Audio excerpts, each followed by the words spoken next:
What happens when a man who's never set foot in a dance studio finds himself face to face with a world-renowned ballet instructor, and the one person who could change everything can't hear a single note of music? The answer lies in a story that proves sometimes the most beautiful performances happen in complete silence, and sometimes the people who need saving end up being the ones who save us all. Before we jump back in, tell us where you're tuning in from. And if this story touches you, make sure you're subscribed, because tomorrow I've saved something extra special for you. The morning sun cast long shadows across the weathered parking lot of Riverside Elementary as Marcus Chun sat in his dented Honda Civic, engine running but going nowhere. His calloused hands gripped the steering wheel as he stared at the red envelope sitting on his dashboard, the one with "Final Notice" stamped across it in bold letters that seemed to mock him with every glance. 3 months behind on rent, 2 weeks behind on the electric bill, and now this. Through the windshield, he watched other parents dropping off their children with the kind of casual ease that comes from not having to count every dollar twice. Designer coffee cups, pressed clothes, cars that started without needing a prayer, and a firm pat on the dashboard. Marcus ran a hand through his unkempt hair and glanced at the rearview mirror, where his 8-year-old daughter Sofia sat quietly. In the back seat, her school backpack clutched against her chest like armor.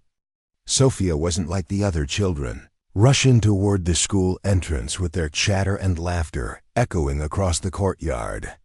She moved through the world in a pocket of silence that had been hers since birth, communicating through graceful hand movements and expressions that could convey more than most people managed with 1,000 words.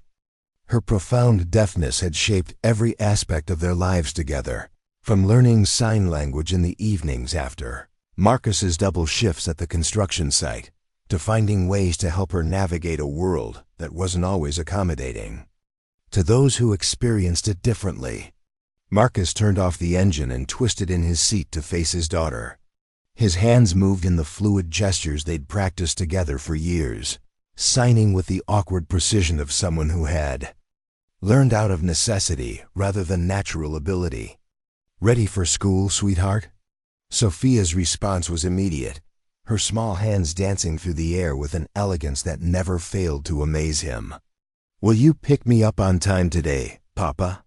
Her facial expressions added layers of meaning that spoken words could never capture, a mixture of hope and the careful guardedness of a child who had learned not to expect too much.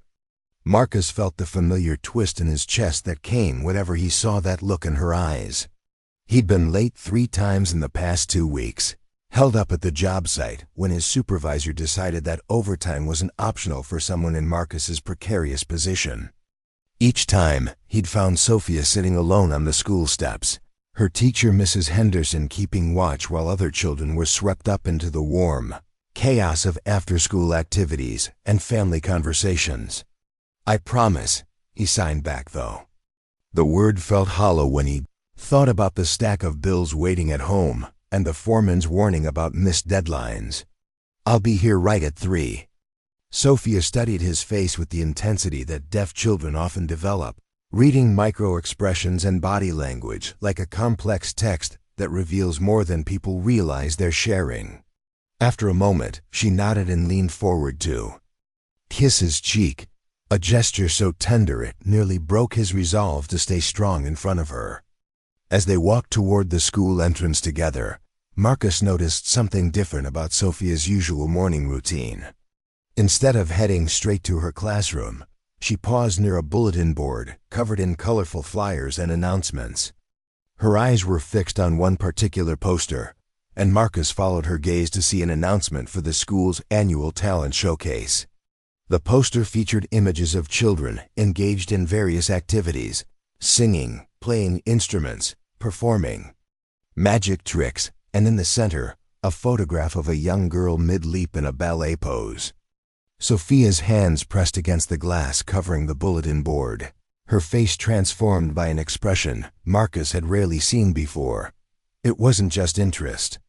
It was longing so pure and powerful it seemed to radiate from her small frame. Marcus knelt beside her, trying to read the details on the poster through the reflection of the morning light. The showcase was scheduled for the end of the month, with auditions being held the following week. Students were encouraged to share their special talents, whether it was music, dance, comedy, or any other performance art. What struck Marcus most was the tagline at the bottom: "Every voice deserves to be heard. Every story deserves to be told." He watched his daughter's face as she traced the outline of the dancing figure with her finger, separated from the image only by the thin barrier of glass. Sofia had always been drawn to movement and rhythm in ways that seemed to transcend her inability to hear. At home, she would dance to vibrations from the radio, feeling the bass through the floorboards and moving with an intuitive grace that left Marcus speechless. She would spend hours creating elaborate routines in their tiny living room, using the coffee table as a bar and the reflection in the television screen as her mirror. But formal dance lessons were a luxury that existed far beyond their budget, somewhere in the realm of possibilities reserved for families who didn't have to choose between groceries and rent. Marcus had looked into classes when Sofia first showed interest, calling around to local studios only to discover that even the most basic beginner programs cost more than he made in a week after taxes and deductions. "Do you want to try out for the showcase?" Marcus signed, though he already knew the answer from the way Sofia's entire body seemed to lean toward the poster. Her response was immediate and emphatic. "Yes, but—" She paused, her hands hesitating in the air as she searched for the signs to express something complex. "I don't know how to dance properly. I only dance at home." Marcus felt his heart constrict as he recognized the careful way she'd phrased her concern.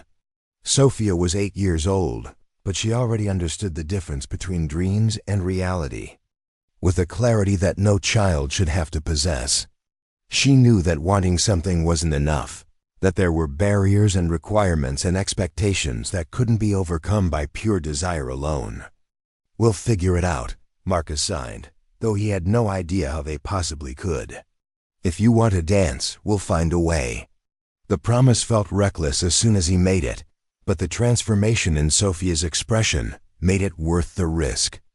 Her eyes lit up with a hope so brilliant it seemed to chase away the shadows that had been gathering around Marcus's shoulders since he'd seen that final notice. She threw her arms around his neck in a hug that conveyed more gratitude than words ever could. As the morning bell rang and Sofia hurried toward her classroom, Marcus remained standing in front of the bulletin board, staring at the talent showcase poster with a mixture of determination and desperation. He had no money for dance lessons, no connections in the world of performance arts, and no idea how to help his daughter pursue something that seemed as foreign to him as quantum physics. But he also had something that money couldn't buy, a love for his daughter that was fierce enough to move mountains, and a growing certainty that Sofia's dream deserved more than his financial limitations. The rest of Marcus's morning passed in a blur of concrete mixing and steel beam positioning, but his mind kept drifting back to the image of Sofia's face pressed against that poster. During his lunch break, he sat on a pile of lumber and pulled out his phone, scrolling through search results for dance classes near me, and feeling his hope deflate a little more with each price quote he found. The cheapest option was still 3 times what he could afford, and that was for group classes that probably wouldn't give Sofia the individual attention she would need as a deaf student. The more he researched, the more impossible the situation seemed to become. Dance instruction wasn't just expensive. It was a world unto itself, complete with specialized vocabulary, equipment requirements, and cultural expectations that felt as distant from Marcus's reality as another planet. He was about to put his phone away when a name caught his attention in one of the search results: Isabella Rodriguez, former principal dancer with the Metropolitan Ballet Company, now teaching private lessons in Riverside.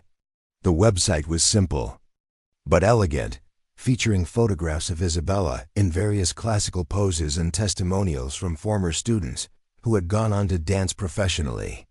What made Marcus pause wasn't the impressive credentials or the obvious talent displayed in the photographs.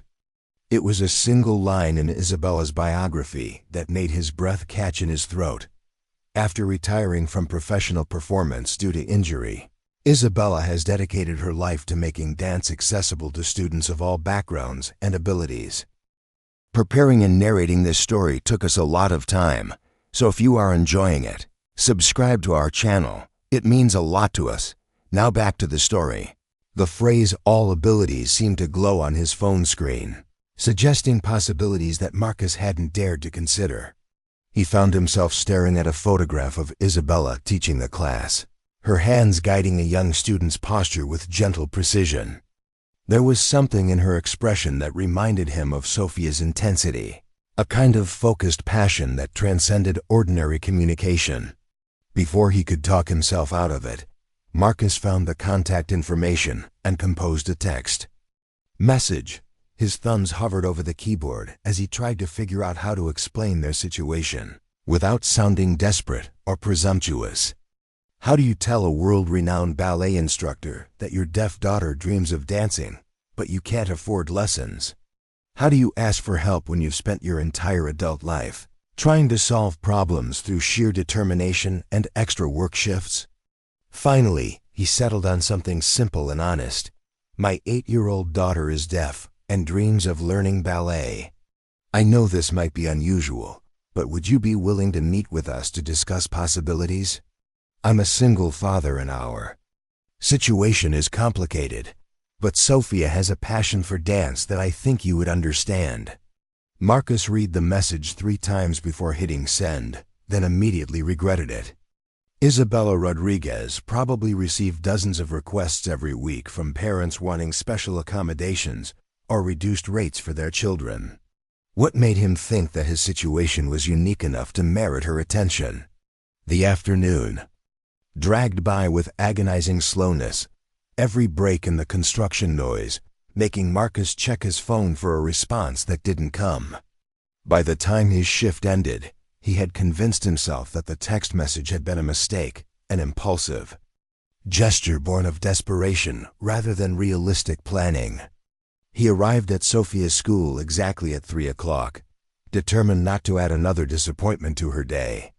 She was waiting by the flagpole where she always stood, her backpack slung over one shoulder and her eyes scanning the parking lot for his familiar car.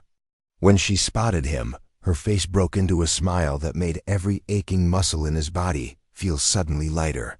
How was school? Marcus signed as Sofia climbed into the passenger seat. Good, she replied, but her hands continued moving in the rapid, excited gestures that meant she had more to say. Mrs. Henderson asked about the talent showcase. She wants to know if I'm going to audition. Marcus felt his stomach clench as he started the car. What did you tell her? I said maybe, Sofia signed, her expression carefully neutral in the way that meant she was protecting herself from disappointment. I told her we were still thinking about it. They drove home in comfortable silence, Sofia gazing out the window at the familiar neighborhoods while Marcus wrestled with the growing certainty that he was about to let his daughter down in a way that would leave lasting scars. The talent showcase auditions were only a week away, barely enough time to figure out even the basics of what Sofia would need to prepare a performance. Their apartment building came into view, a 3-story structure that had seen better decades, but still provided them with a roof and walls and a place to call home. Marcus parked in his assigned spot and noticed Mrs. Kim from the apartment next door collecting her mail. She waved at Sofia, who responded with an enthusiastic greeting in sign language that Mrs. Kim had been slowly learning since they'd moved in 2 years ago. As they climbed the stairs to their second-floor apartment, Marcus felt his phone buzz in his pocket. He waited until they were inside before checking the message, expecting it to be a reminder about an overdue bill or a scheduling change at the construction site. Instead, he found a response from Isabella Rodriguez. Hello, Marcus. Thank you for reaching out. I would very much like to meet Sofia and discuss how we might work together. Dance is a universal language that transcends traditional communication barriers, and I believe every child with passion deserves the opportunity to explore their artistic potential. Would you be available to visit my studio tomorrow evening around 6? I'd like to see Sofia move and get a sense of her natural ability. Please don't worry about financial arrangements for now. Let's focus first on whether this is the right fit for both of you. Marcus read the message twice, then a third time, hardly able to believe what he was seeing. Isabella Rodriguez, whose professional accomplishments he'd spent his lunch break researching, wanted to meet with them. More than that, she seemed to understand intuitively that their situation was about more than just dance lessons. Sofia was in the kitchen, pulling ingredients from the refrigerator for their usual after-school snack of apple slices and peanut butter. Marcus joined her, his hands trembling slightly as he began to sign. "Sofia, I have something to tell you about the talent showcase." She looked up at him with immediate attention, her knife pausing mid-slice through the apple. "What is it, Papa?" "I found a dance teacher who wants to meet you. Her name is Isabella, and she used to be a professional ballet dancer. She wants to see if she can help you prepare for the audition." The apple and knife clattered to the counter as Sofia's hands flew to her mouth, her eyes wide with a mixture of disbelief and overwhelming joy. For a moment, she seemed frozen by the magnitude of what Marcus had just told her. Then she launched herself into his arms with such force that he had to steady himself against the kitchen counter. "Really?" she signed when she finally pulled back to look at his face. "A real ballet teacher wants to meet me." "Really?" Marcus confirmed, feeling his throat tighten with emotion as he watched his daughter's dream suddenly shift from impossible to maybe, just maybe within reach. That evening, as Sofia practiced her homework assignments at the kitchen table, Marcus found himself thinking about the strange chain of events that had led to Isabella's message.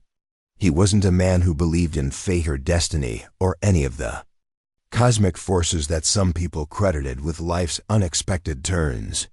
He was practical, methodical, someone who solved problems through research and persistence and sheer stubborn refusal to give up. But there was something about the timing of everything, the talent showcase announcement, Sofia's immediate connection to the ballet poster, his impulsive decision to reach out to Isabella, that felt like more than mere coincidence. It felt like the universe had suddenly decided to pay attention to his daughter's dreams, and Marcus was both grateful and terrified by the responsibility that came with such attention. He spent the rest of the evening researching Isabella Rodriguez more thoroughly, reading interviews about her transition from performing to teaching and her philosophy about dance education.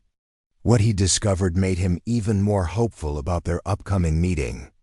Isabella had a reputation for working with students who faced unique challenges, and several articles mentioned her innovative approaches to teaching dancers with various disabilities. One interview in particular caught his attention, where Isabella discussed her belief that dance was fundamentally about expression and communication rather than technical perfection. "The most moving performances I've ever witnessed," she was quoted as saying, came from dancers who had something urgent to say with their bodies, regardless of their formal training level. Marcus thought about Sofia's living room performances, the way she seemed to channel emotions through movement, in ways that left him speechless. Maybe her lack of formal training wasn't the insurmountable obstacle he'd assumed it would be. Maybe her natural expressiveness and her unique relationship with rhythm and vibration could be assets rather than limitations. As he tucked Sofia into bed that night, she gripped his hand tightly and looked up at him with the serious expression she wore when she had something important to communicate. "Papa," she signed, "what if I'm not good enough?" Marcus sat on the edge of her bed, choosing his words carefully. "Sofia, I've watched you dance in our living room for years. You move like music lives inside your body, even though you can't hear it the way other people do. I think you have something special, something that can't be taught in regular lessons. But what if Isabella doesn't think so?" "Then we'll find another way," Marcus signed firmly. But I have a feeling that Isabella is going to see in you what I see every day, someone who was born to dance." Sofia smiled and settled deeper into her pillow, but Marcus could see the excitement and nervousness still flickering in her eyes. He stayed beside her bed until her breathing evened out and her hands relaxed against the blanket, her dreams already carrying her toward tomorrow's possibilities. Meanwhile, across town in a converted warehouse that had been transformed into one of the city's most respected dance studios, Isabella Rodriguez stood alone in her primary rehearsal room, surrounded by mirrors that reflected her solitary figure. From every angle.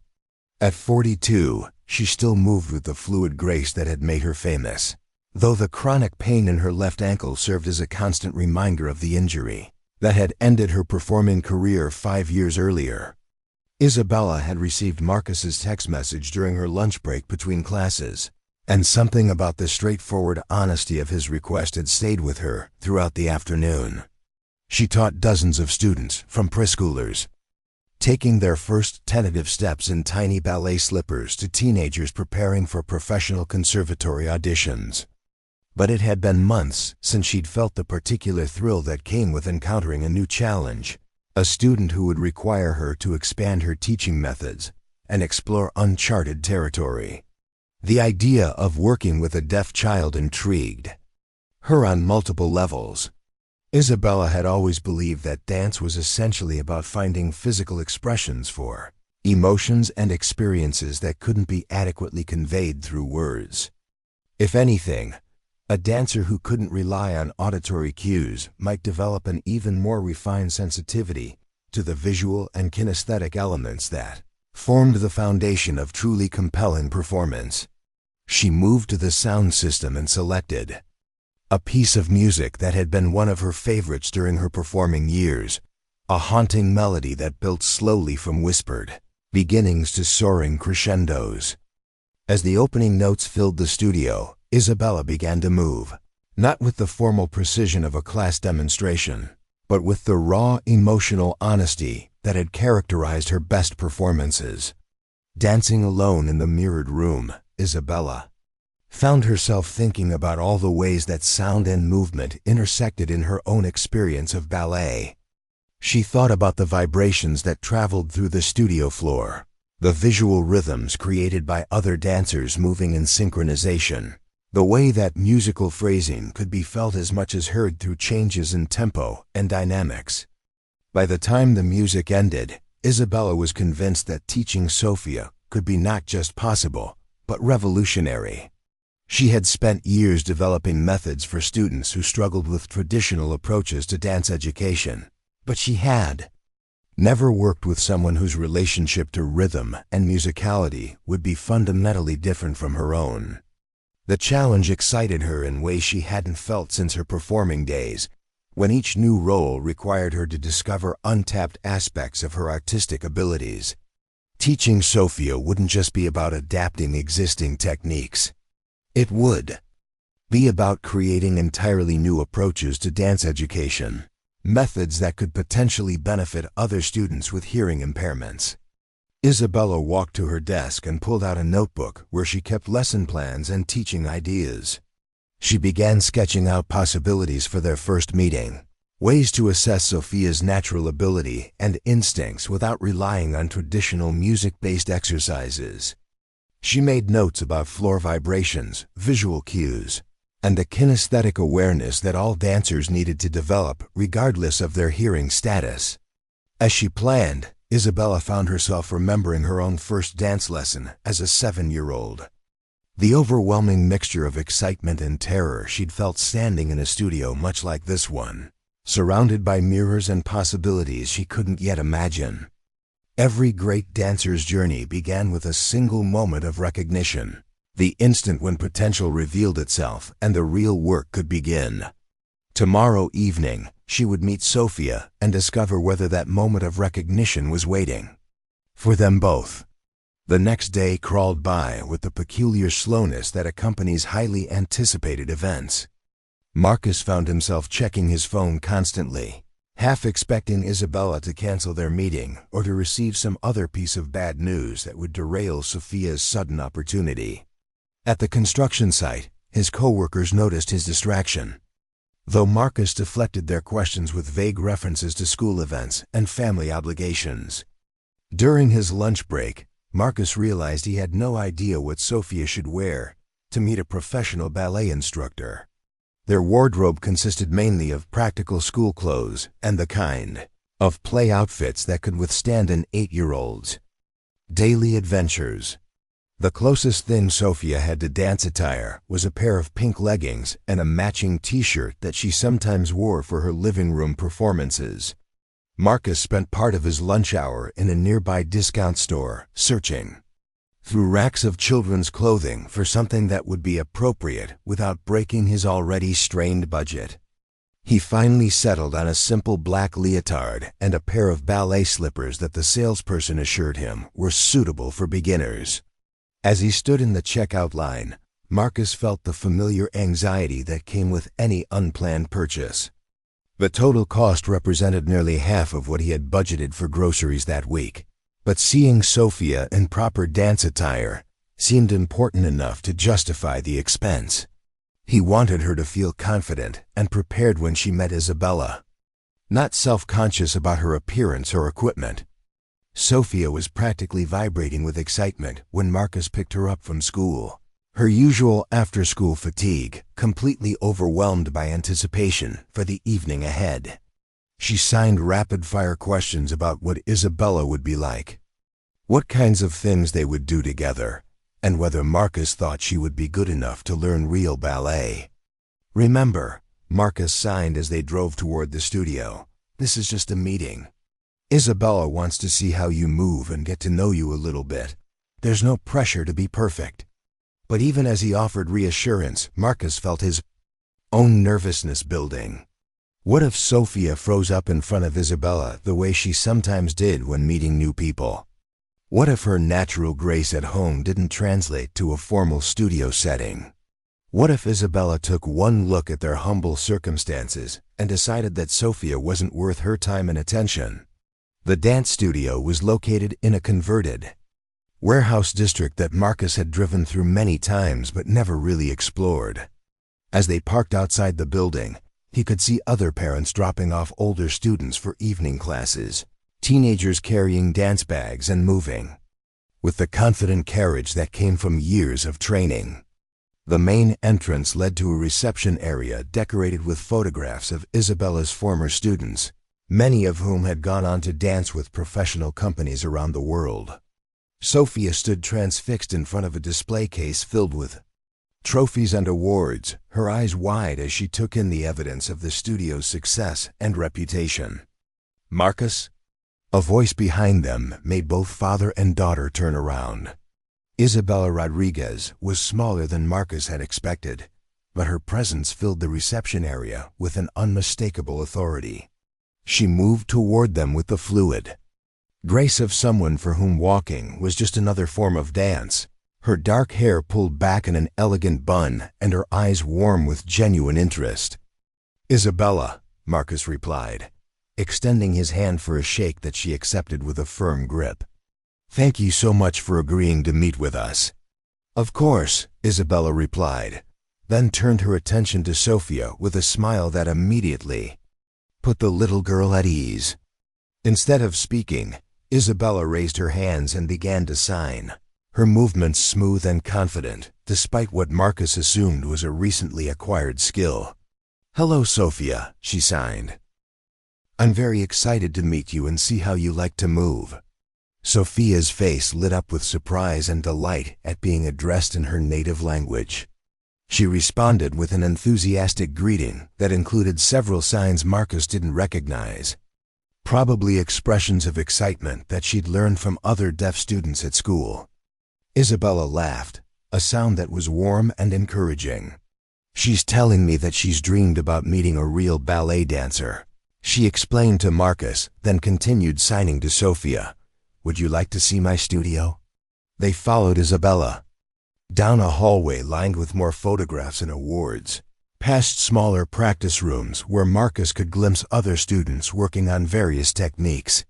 The main studio was breathtaking, a vast space with soaring ceilings, walls of mirrors, and professional bars that ran along three sides of the room. Late afternoon sunlight streamed through skylights, creating pools of golden illumination on the polished wooden floor. Sofia stood in the center of the room, slowly turning in a circle as she took in the environment. Marcus watched her face transform as she absorbed the space, her expression shifting from nervous excitement to something that looked almost like recognition, as if she had found a place where she belonged. "This is where the magic happens," Isabella said, addressing both Sofia and Marcus. "Would you like to show me how you like to move, Sofia? Just whatever feels natural to you." Sofia looked uncertain for a moment, glancing between Isabella and Marcus as if seeking permission or reassurance. Marcus nodded encouragingly and found a place to sit along the wall where he could watch without interfering. Isabella walked to a corner of the studio where a large speaker system was set up. Instead of selecting music, she adjusted the settings to emphasize the bass frequencies, creating a rhythmic vibration that Marcus could feel through the floor beneath his feet. The sound was more felt than heard, a steady pulse that provided structure without overwhelming melody. "Can you feel that?" Isabella signed to Sofia, who nodded immediately and moved closer to the center of the room where the vibrations were strongest. What happened next took Marcus's breath away. Sofia began to move, slowly at first, as if she were listening to the rhythm with her entire body. Her movements were nothing like the classical ballet positions Marcus had seen in movies or television shows. Instead, she seemed to be having a conversation with the vibrations, responding to changes in tempo and intensity with adjustments in her posture and gestures. Isabella watched in complete silence, her professional assessment evident in the way her eyes tracked Sofia's every movement. After several minutes, she began to move as well, not leading or demonstrating, but simply joining Sofia in her exploration of rhythm and space. The two dancers, the former principal with decades of training and the 8-year-old with no formal instruction, found a common language that transcended their different levels of experience. Isabella would introduce a simple gesture, and Sofia would respond with a variation that was entirely her own. Sofia would attempt a leap or turn, and Isabella would show her a slight adjustment that made the movement more stable or expressive. Marcus watched his daughter transform before his eyes, her confidence growing with each exchange. The shy, careful child who sometimes struggled to navigate social situations at school had been replaced by someone who moved with authority and joy, someone who was clearly in her element despite being in an unfamiliar environment.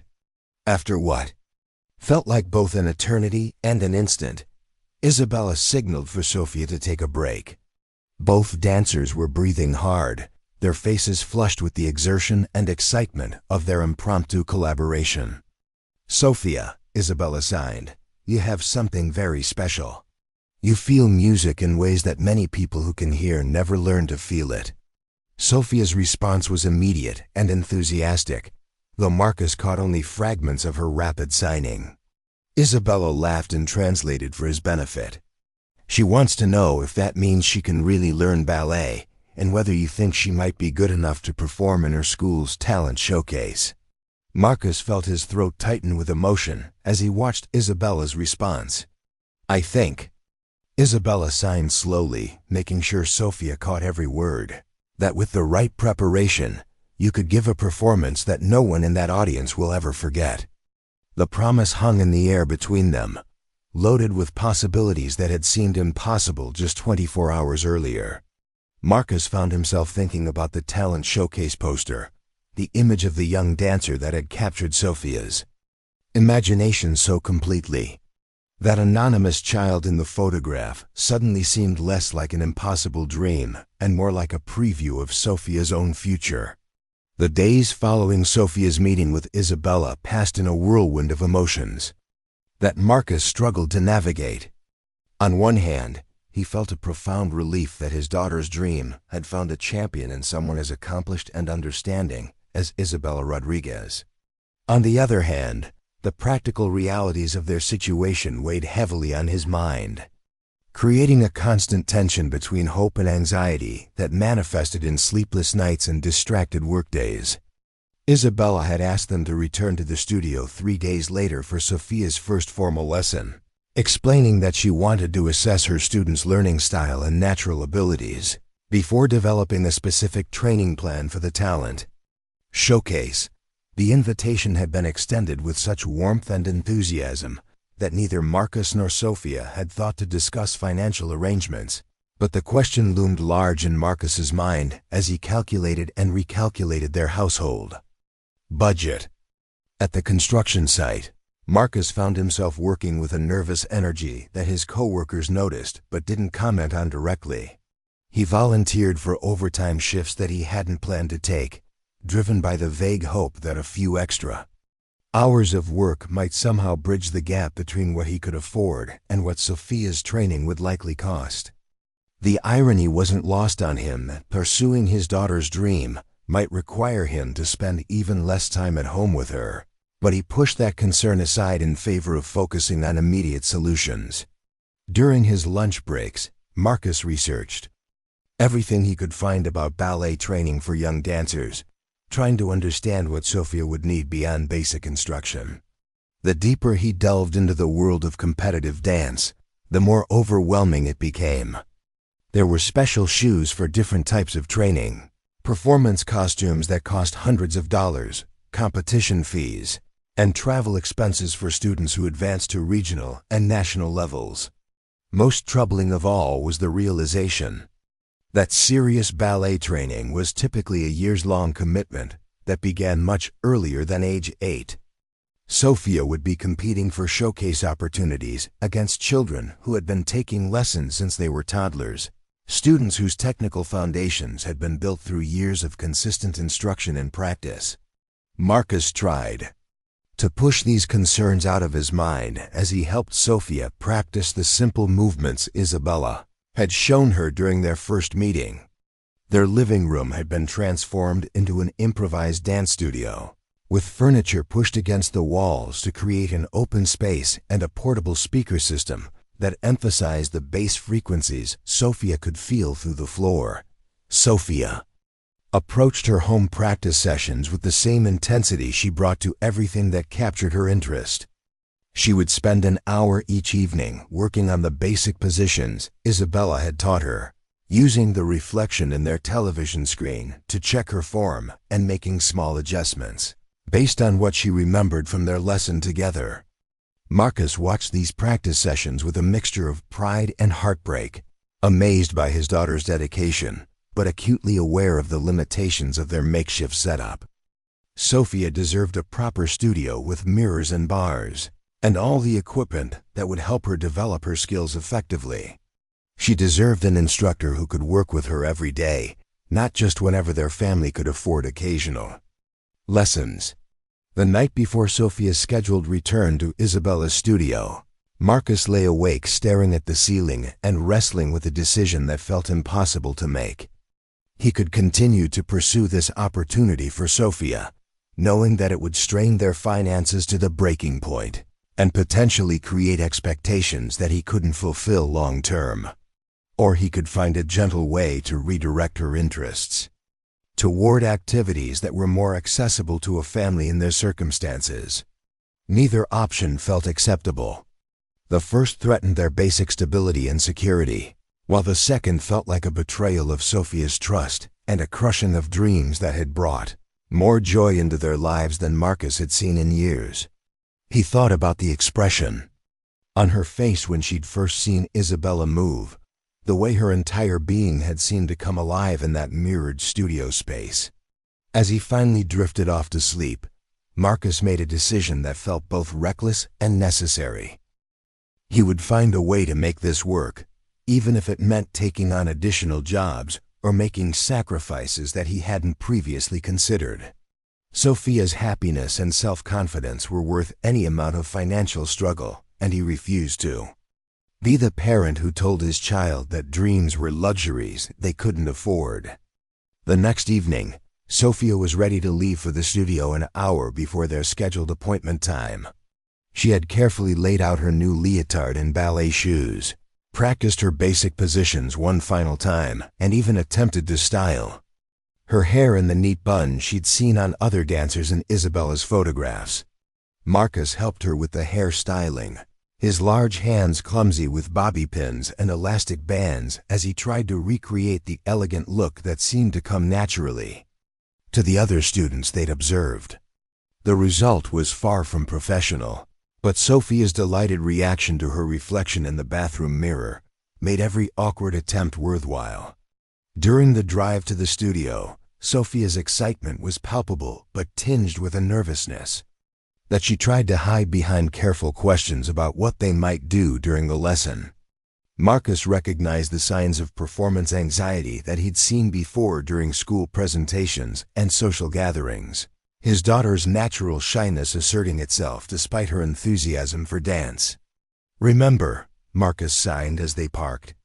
"Outside the studio, Isabella already knows that you're just beginning. She's not expecting you to be perfect." Sofia nodded but continued to fidget with her dance bag, her eyes focused on the other students entering the building with the confident stride of experienced performers. These children moved differently than Sofia's classmates at school, carrying themselves with a posture and grace that spoke of years of training and discipline. Inside the studio, Isabella greeted them with the same warmth she'd shown during their first meeting, but Marcus noticed immediately that the environment was different this time. The main studio was occupied by an advanced class of teenage dancers, working on complex combinations that looked impossibly difficult to Marcus's untrained eye. The precision and synchronization of their movements was breathtaking, but it also served as a stark reminder of how far Sofia would need to advance to reach even a basic level of competency. Isabella led them to a smaller practice room that was equipped with the same mirrors and bars as the main studio, but scaled to accommodate younger students.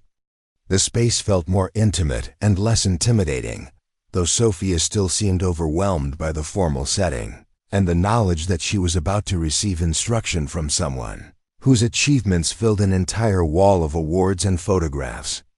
"Before we begin," Isabella said, settling into a chair near the bar while Sofia and Marcus found places to sit on the floor, "I want to talk about what we hope to accomplish together."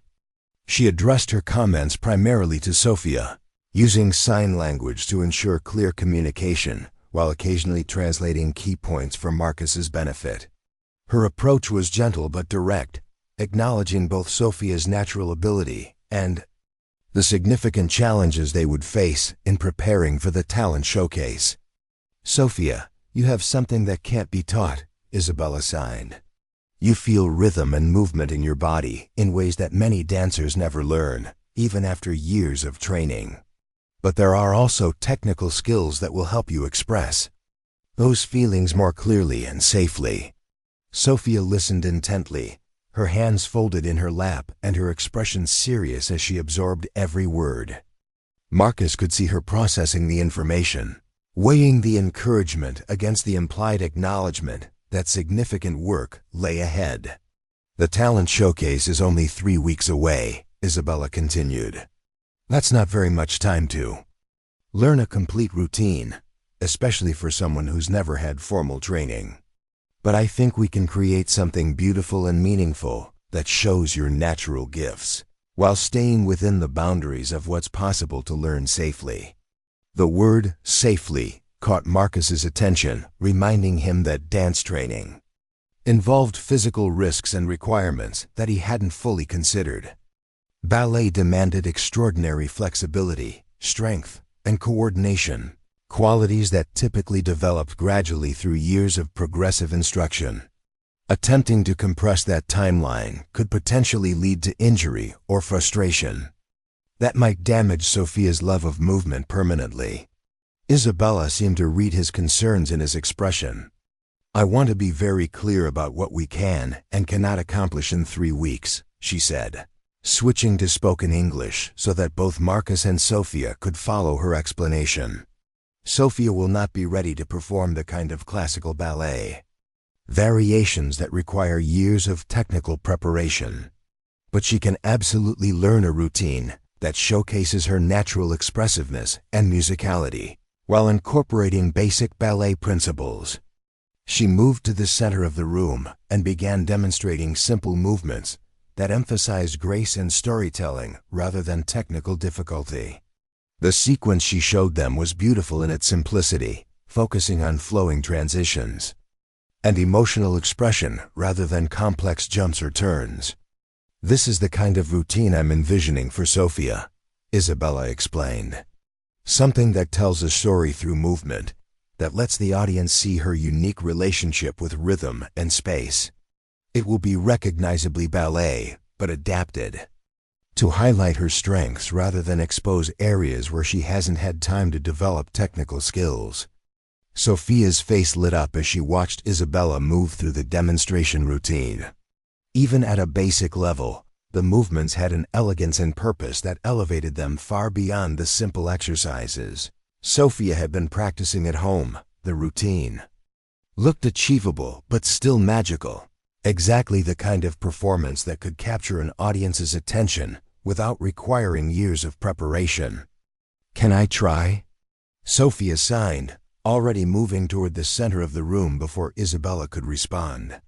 The next hour passed in a blur of instruction, demonstration, and careful correction as Isabella began teaching Sofia the foundational elements of her proposed routine. Marcus watched from his position near the wall, marveling at his daughter's focus and determination as she worked to master each new movement. Isabella's teaching style was unlike anything Marcus had expected. Rather than focusing on rigid positioning or perfect technique, she emphasized the emotional content of each gesture and helped Sofia understand how different movements could convey different feelings or ideas. She would demonstrate a sequence, then ask Sofia to interpret it in her own way, building the routine around Sofia's natural instincts rather than imposing external standards. The approach seemed to unlock something in Sofia that Marcus had never seen before. At home, her dancing had been private and spontaneous, a form of personal expression that she shared only with her family. In Isabella's studio, those same qualities were being channeled and refined into something that could be shared with an audience while retaining their authenticity and emotional power. By the end of the lesson, Sofia had learned the basic structure of her showcase routine and was already beginning to add her own interpretive touches to the movements Isabella had taught her. The transformation was remarkable, not just in her dancing ability, but in her confidence and self-presentation. She moved through the studio with the same authority she displayed at home, no longer intimidated by the formal setting or the presence of her accomplished instructor. As they prepared to leave, Isabella pulled Marcus aside for a brief conversation while Sofia gathered her things and said goodbye to the mirrors that had become her new best friends. "She's extraordinary," Isabella said quietly. "I've been teaching for 8 years since I retired from performing, and I've rarely seen a student with such natural instincts for movement and expression. Her deafness isn't a limitation in this context, it's actually an advantage. She experiences rhythm and musicality through her body in ways that hearing dancers often struggle to develop." Marcus felt a surge of pride at Isabella's assessment, but it was tempered by the practical concerns that continued to weigh on his mind. "Isabella, I need to ask about the cost of lessons. I'm grateful beyond words for what you're doing, but I need to understand what this commitment looks like financially." Isabella studied his face for a moment, her expression thoughtful. "Marcus, I'm going to be honest with you.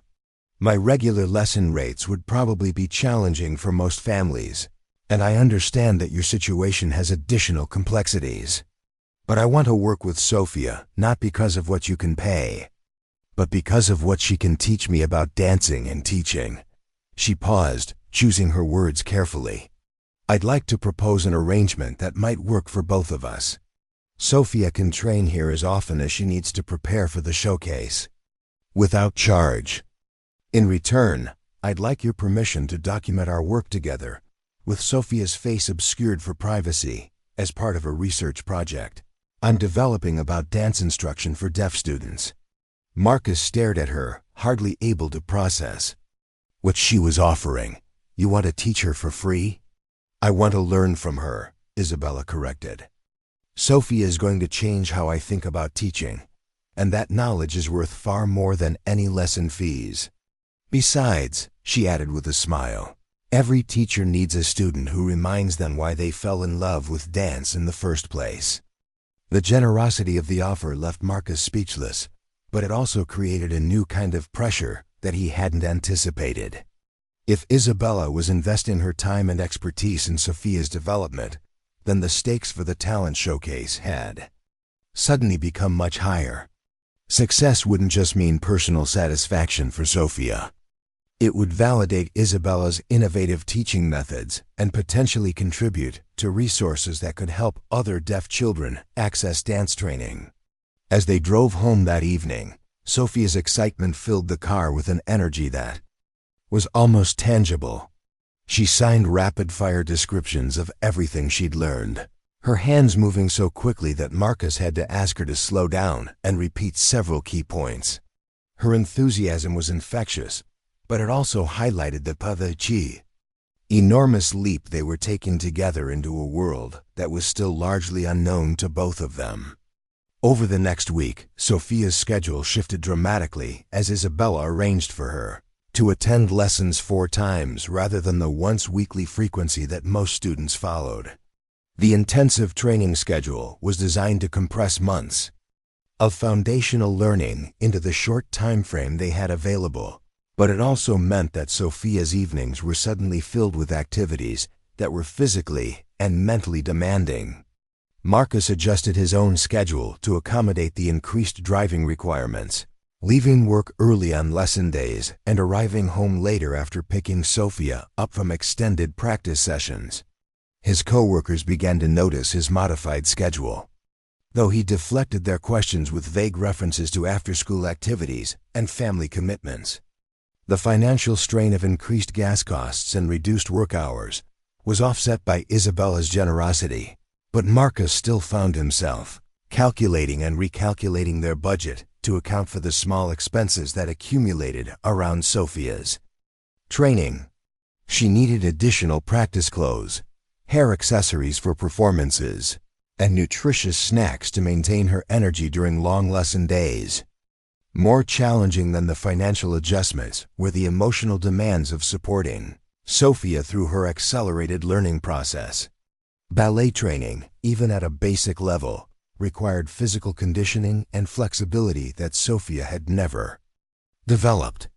She came home from lessons exhausted and sometimes frustrated by movements that looked simple but required strength and coordination that she was still building.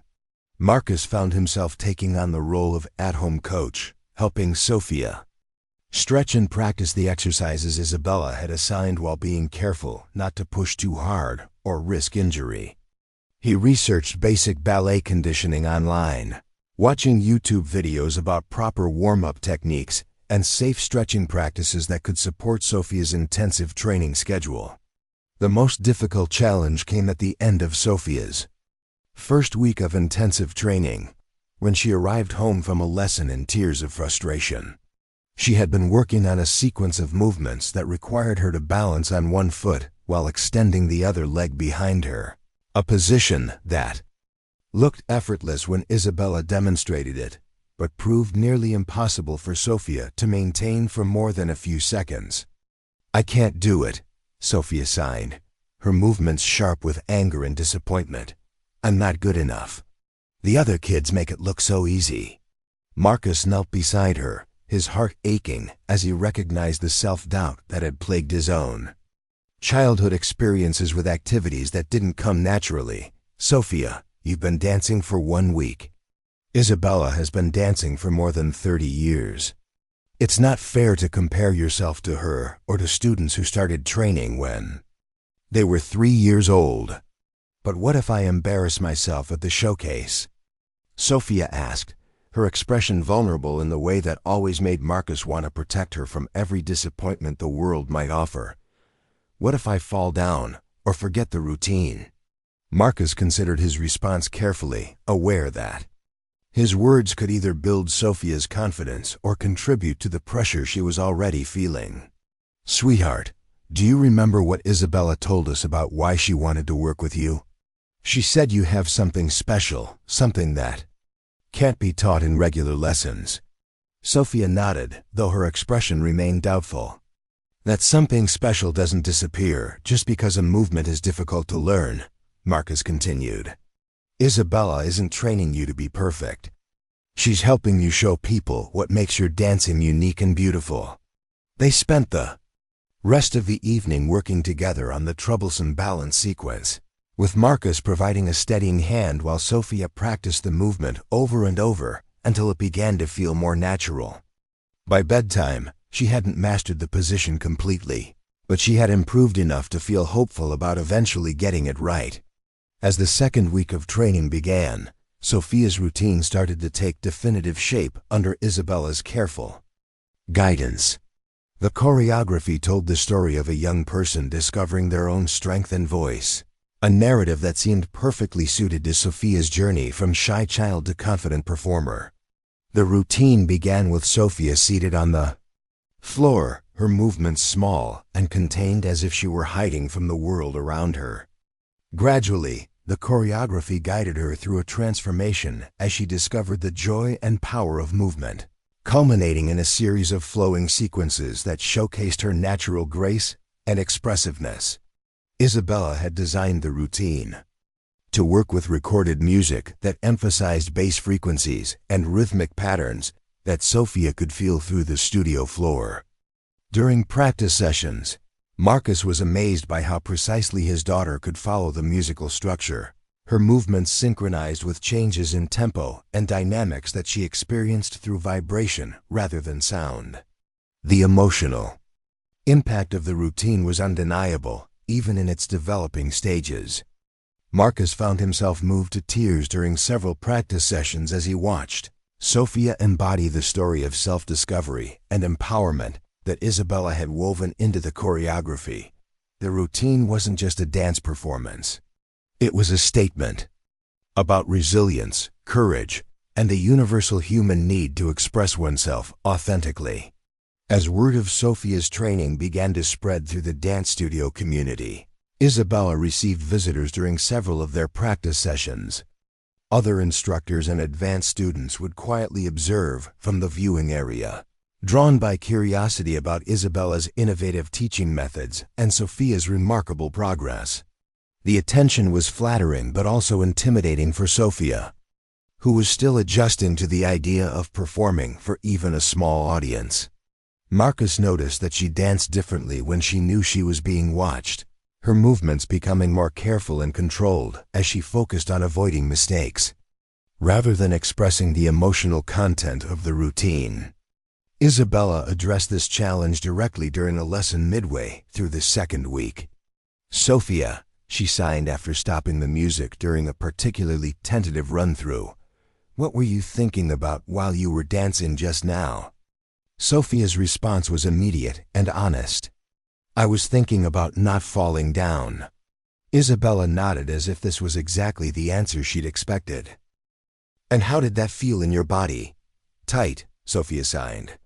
"Like I was holding my breath." "Exactly," Isabella replied. "Now I want you to try the routine again, but this time I want you to think about the story we're telling. Remember the feeling of discovering that you can move in ways that make you happy. Don't worry about the people watching or about making mistakes. Just dance the story." The next run-through was transformative. Sofia's movements regained their fluidity and emotional authenticity as she reconnected with the narrative purpose of the routine. The observers in the viewing area leaned forward in their seats, clearly moved by the power of her performance, even though she was still learning and refining the technical aspects. After the lesson, one of the observant instructors approached Isabella with an expression of genuine amazement. "I've never seen anything like that," she said quietly. "The way she connects with the movement, the emotional honesty, it's extraordinary. How long has she been training?" 2 weeks, Isabella replied, her voice filled with pride and affection for her remarkable student. The instructor stared at her in disbelief. 2 weeks? That's impossible. She moves like someone who's been dancing for years. Isabella smiled and glanced toward Sofia, who was practicing her final poses in front of the mirror with Marcus offering gentle encouragement. She is someone who's been dancing for years, Isabella said. She just didn't know it until recently. As they entered the final week before the talent showcase, the intensity of Sofia's training reached its peak. Isabella scheduled daily lessons to ensure that every element of the routine was polished and secure, and Sofia's confidence grew with each successful run-through. The movements that had seemed impossible just 2 weeks earlier now flowed naturally from her body, and she had begun to add subtle interpretive touches that made the routine uniquely her own. Marcus found himself torn between pride in Sofia's accomplishments and anxiety about the approaching performance date. The talent showcase had transformed from a distant dream into an imminent reality, complete with printed programs, reserved seating, and an audience that would include not just Sofia's classmates and their families, but members of the broader community who had heard about the remarkable young dancer training at Isabella's studio. The pressure of public performance weighed heavily on Marcus's mind, even though Sofia herself seemed to be thriving under the increased attention and expectations. She had matured visibly during her weeks of intensive training, carrying herself with the poise and confidence of someone who had discovered a fundamental truth about herself and her capabilities. 3 days before the showcase, Isabella arranged for Sofia to perform her routine in front of a small audience of studio students and their parents, providing her with an opportunity to experience the energy of live performance in a supportive environment. Marcus sat in the audience with a mixture of nervous excitement and overwhelming pride, watching his daughter prepare to share her artistry with people outside their immediate family for the first time. As the music began and Sofia took her opening position, Marcus held his breath and sent up a silent prayer that everything they had worked for would come together in this moment. The next few minutes would determine not just Sofia's experience of the talent showcase, but her relationship with dance and performance for years to come. The stakes had never felt higher, and yet Marcus found himself smiling as Sofia began to move, her face serene with the confidence that came from knowing she was exactly where she belonged. The morning of the talent showcase dawned gray and drizzly, with autumn clouds hanging low over Riverside, like a blanket that couldn't decide whether to bring comfort or gloom. Marcus stood at the kitchen window, watching droplets trace lazy paths down the glass while Sofia sat at the table, methodically braiding and unbraiding the same section of her hair. She had been awake since 5:30, too nervous to sleep, but too excited to sit still, moving through their morning routine with the restless energy of someone whose body couldn't contain all the emotions coursing through it. The performance wasn't scheduled until 7 that evening, which meant they had an entire day to fill while managing the anticipation that seemed to grow heavier with each passing hour. Marcus had taken the day off work, a luxury they couldn't really afford, but one that felt necessary given the magnitude of what Sofia was preparing to accomplish. He wanted to be fully present for every moment leading up to her performance, available to provide whatever support or distraction she might need as the hours slowly ticked by. Isabella had scheduled a final run-through at the studio for 2 o'clock, giving Sofia one last opportunity to practice her routine in the space where she had learned it before moving to the unfamiliar territory of the school auditorium. The plan was simple in theory, but loaded with potential complications in practice. A light lunch, the final rehearsal, a brief rest period at home, and then the journey to Riverside Elementary for sound checks and backstage preparation. Sofia had laid out her performance costume the night before, hanging it carefully on her closet door where she could see it first thing upon waking. The outfit was a compromise between Isabella's professional standards and Marcus's financial limitations. A simple black leotard, paired with a flowing skirt in deep purple that Isabella had found in the studio's collection of practice clothes. The combination was elegant without being expensive, age-appropriate while still looking sophisticated enough for a formal performance. The purple skirt had been Isabella's suggestion, chosen specifically for the way it would move with Sofia's choreography and complement the emotional arc of her routine.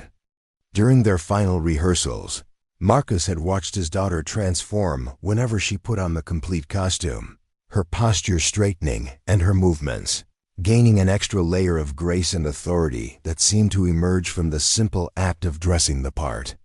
As morning stretched toward afternoon, Sofia's nervous energy began to manifest in ways that concerned Marcus.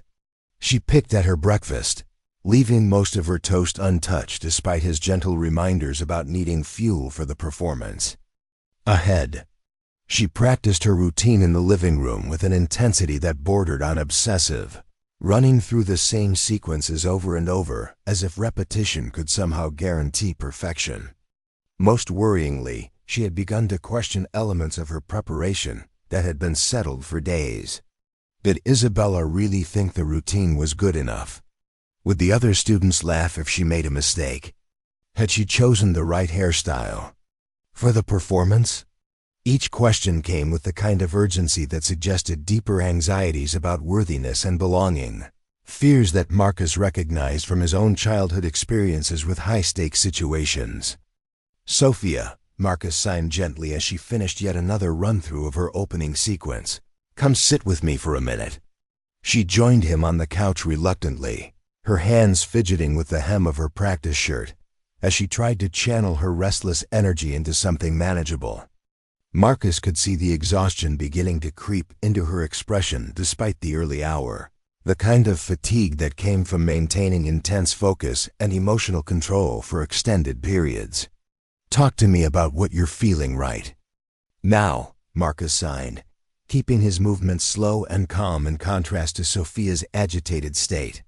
Sofia's response came in a rush of rapid gestures that revealed the full scope of her anxieties.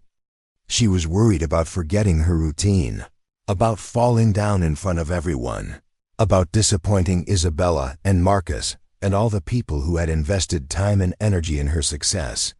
She was concerned that her deafness would somehow become a distraction for the audience, that people would focus on what she couldn't hear rather than what she could express through movement. Underlying all these specific fears was a deeper worry that Marcus recognized as the universal terror of putting yourself forward and risking rejection. Sofia had spent most of her 8 years learning to navigate the world quietly, avoiding situations where her differences might draw unwanted attention or judgment. The talent showcase represented a complete reversal of that strategy, asking her to step into the spotlight and claim space that she had never been certain belonged to her.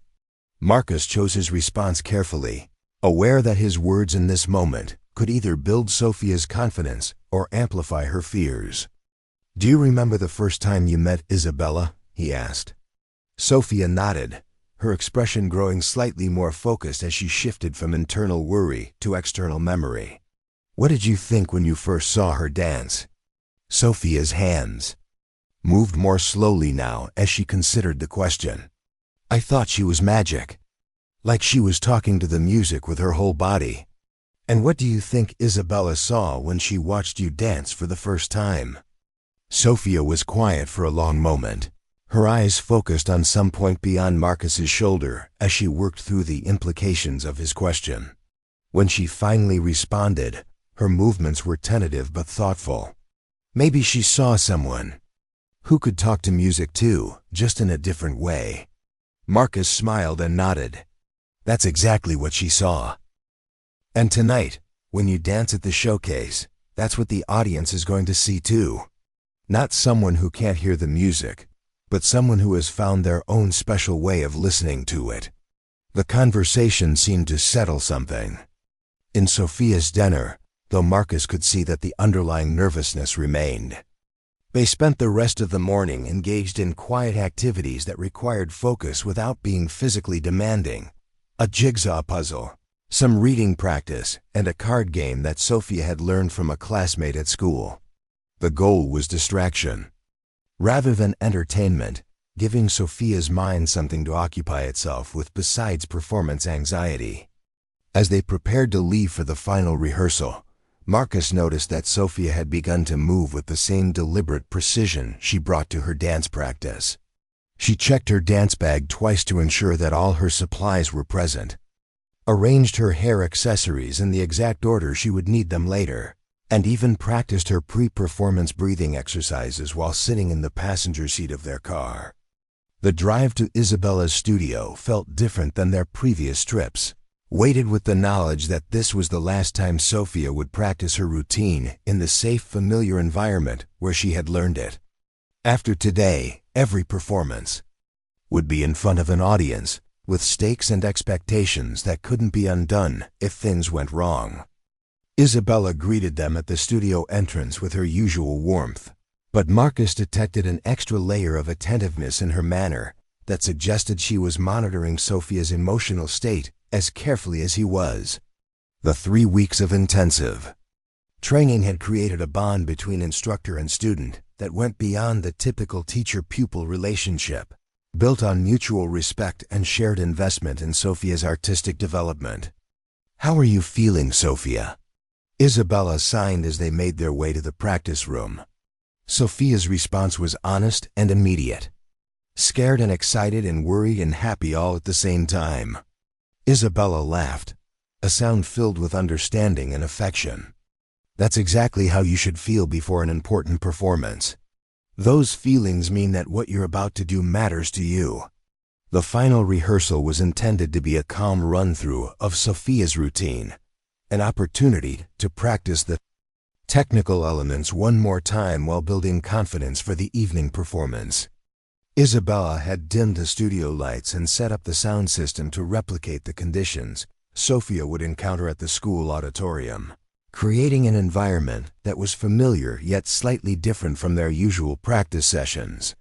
Sofia began her routine with the careful precision that had characterized her morning practice, her movements technically correct, but lacking some of the emotional authenticity that had made her earlier performances so compelling.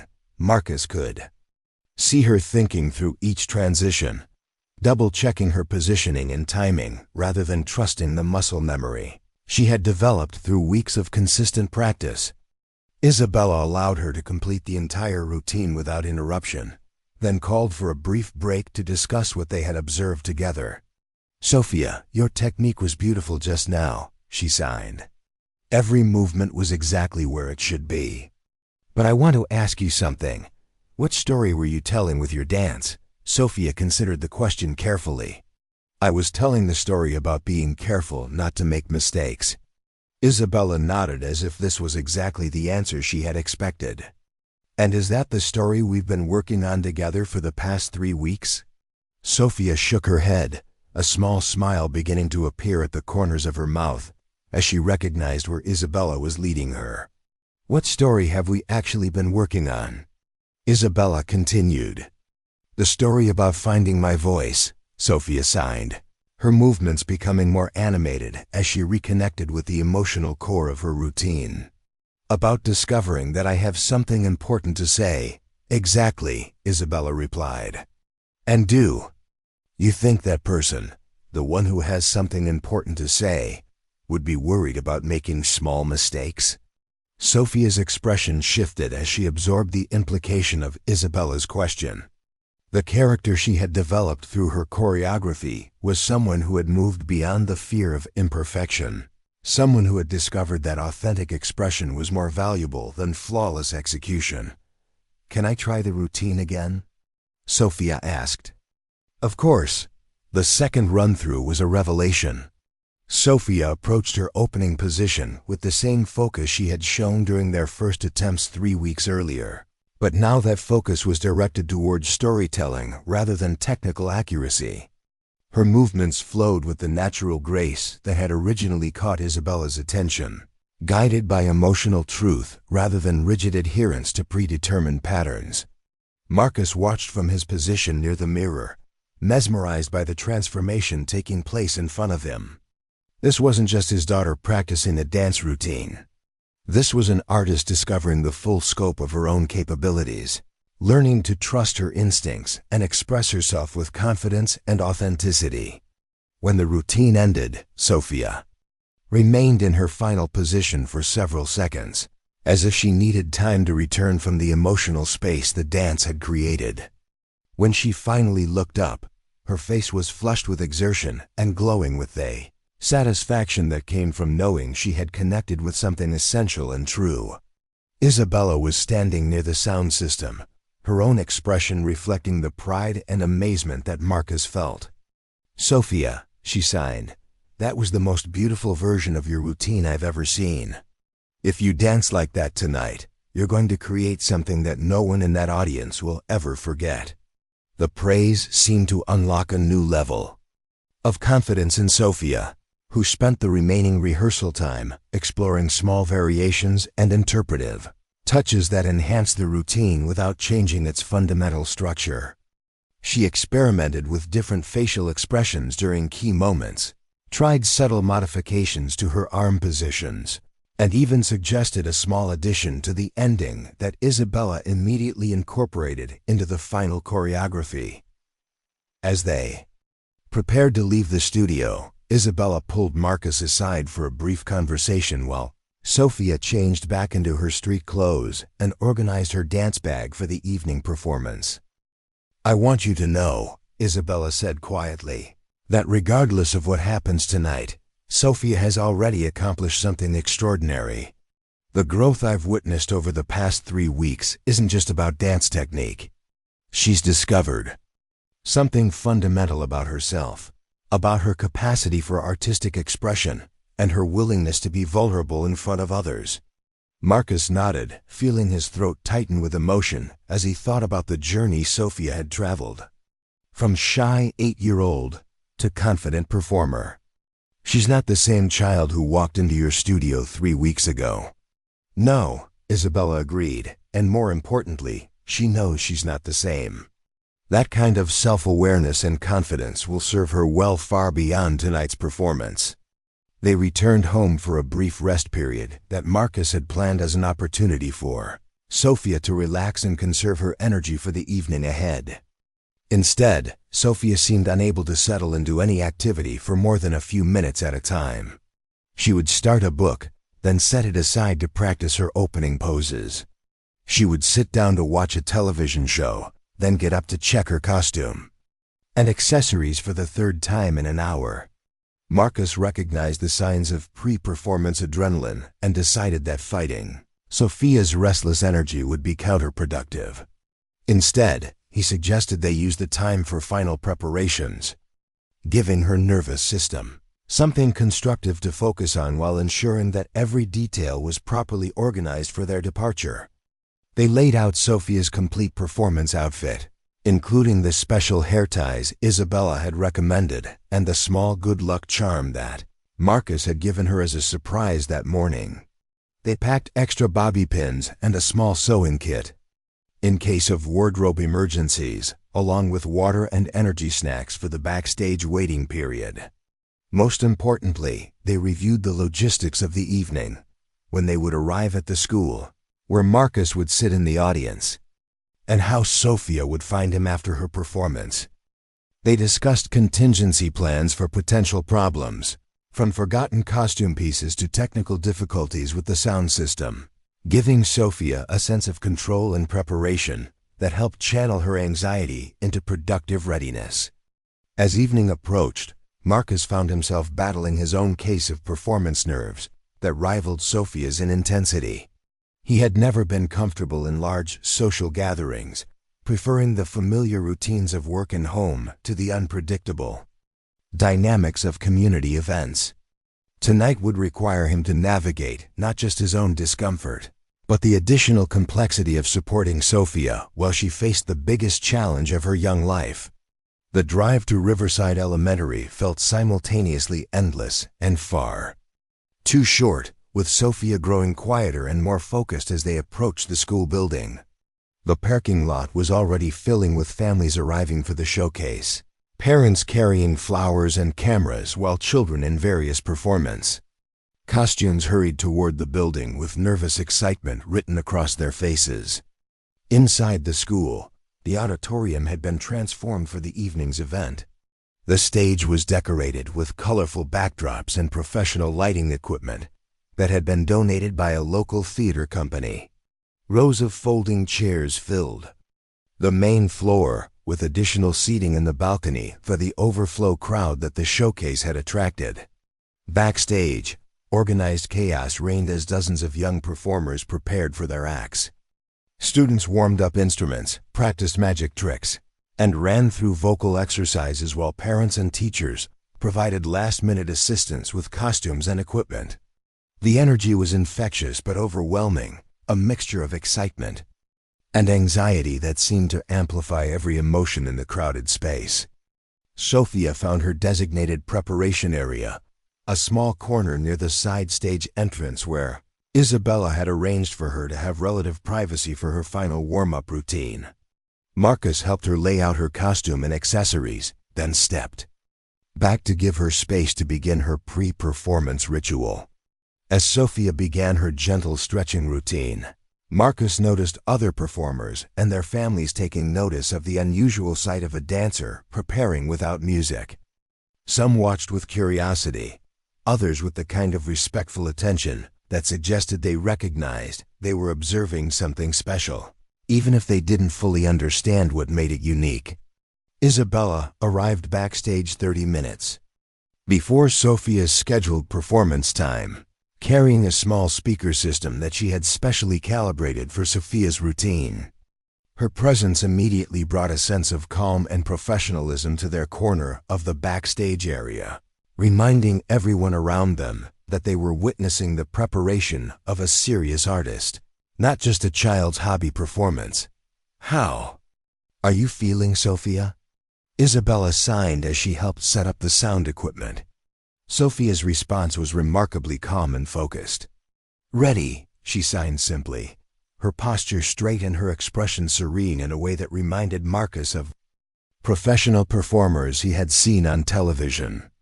The announcement came over the backstage intercom that the showcase was beginning, and the first performers made their way to the stage wings to await their cues.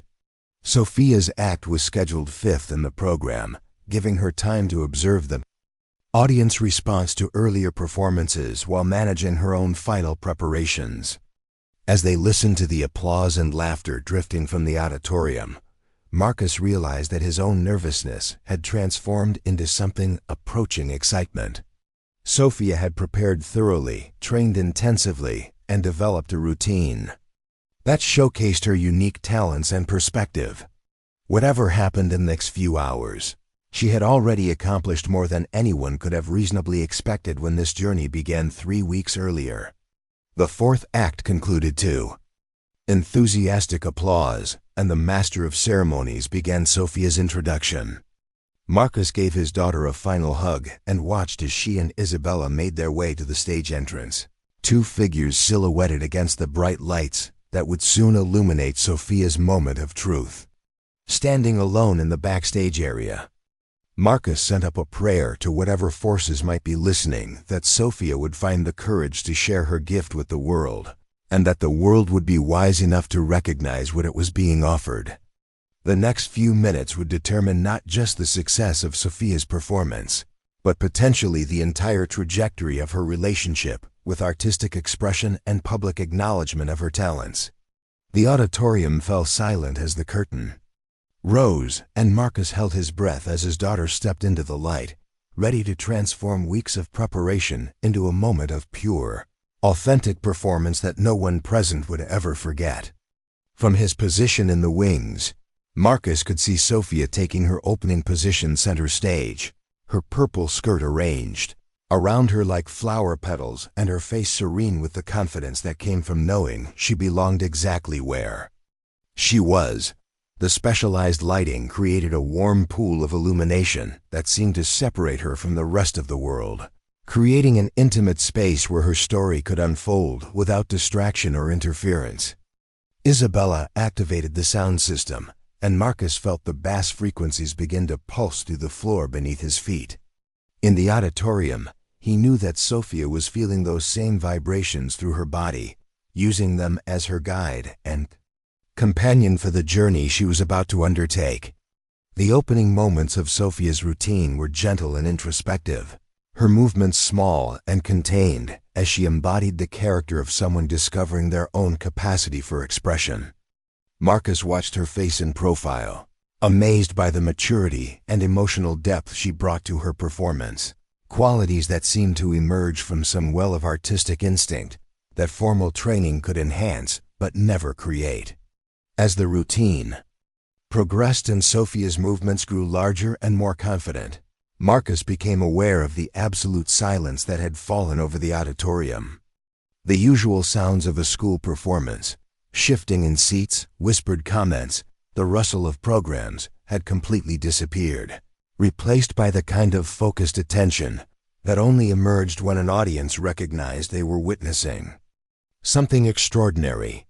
Sofia moved through her choreography with a fluidity and grace that made the technical difficulty invisible, her body seeming to respond to musical cues that only she could perceive. The routine told its story with such clarity and emotional honesty that the fact of her deafness became irrelevant, overshadowed by the power of her artistic communication. The climactic section of Sofia's performance featured the flowing sequences that had taken her weeks to master, movements that required her to travel across the entire stage while maintaining perfect balance and timing. As she executed these challenging combinations, Marcus could see the years of future training and development that Isabella had predicted, the potential for artistic growth that extended far beyond this single performance. But it was the final moments of Sofia's routine that created the evening's most powerful impact. As the music built to its conclusion, Sofia's movements became increasingly expansive and joyful, embodying the complete transformation from hiding to celebration that formed the heart of her story. Her final pose, held in perfect stillness as the last vibrations faded from the auditorium floor, captured a moment of pure triumph that seemed to suspend time itself. The silence that followed Sofia's performance lasted for what felt like an eternity, but was probably only a few seconds. Then, as if released from a collective trance, the audience erupted in applause that was unlike anything Marcus had ever heard. It wasn't just appreciation for a good performance.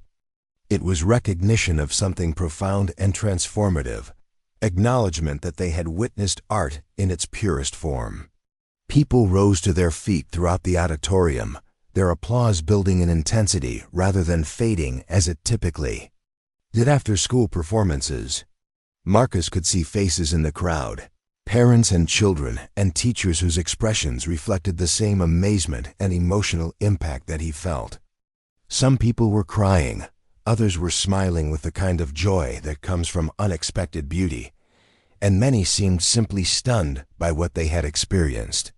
Sofia remained in her final position for several seconds, as if she needed time to absorb the magnitude of the audience's response. When she finally stood and acknowledged the applause with a graceful bow, the cheering intensified, with some audience members calling out words of praise and encouragement that she couldn't hear but could certainly feel through the vibrations of their collective approval. As Sofia exited the stage and returned to the wings where Marcus waited, her face was radiant with the satisfaction of having shared her gift completely and authentically. She didn't need to hear the ongoing applause to understand that she had succeeded beyond anyone's expectations. The energy of the audience's response was palpable in ways that transcended ordinary sound. Marcus swept Sofia into a hug that lifted her feet off the ground, both of them laughing and crying simultaneously as they processed the magnitude of what had just occurred. Isabella joined them moments later, her own face wet with tears of pride and joy as she embraced her remarkable student. "Did you hear that applause?" Isabella signed to Sofia, though she immediately corrected herself with a laugh. "Did you feel that applause?" Sofia nodded enthusiastically, her eyes shining with a happiness that seemed to illuminate her entire being. "It felt like thunder," she signed back. "Like the whole building was cheering." As the showcase continued with the remaining acts, Word of Sofia's performance began to spread throughout the backstage area and into the auditorium itself. Other performers and their families approached to offer congratulations, many of them expressing amazement at what they had witnessed and asking questions about Sofia's training and future plans. The attention was overwhelming but uniformly positive, with people seeming to understand instinctively that they had been present for something special and historically significant.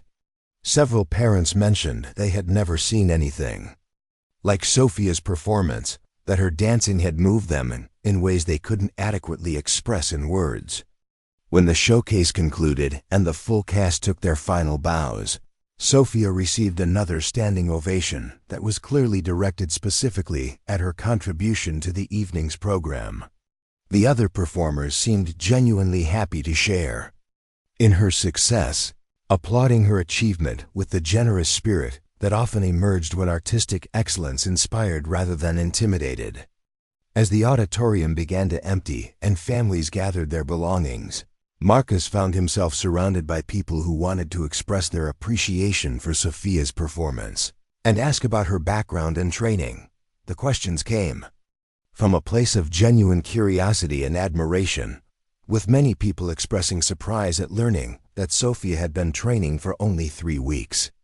Isabella fielded most of the inquiries with the skill of someone accustomed to public attention, explaining Sofia's unique approach to dance and the innovative teaching methods they had developed together.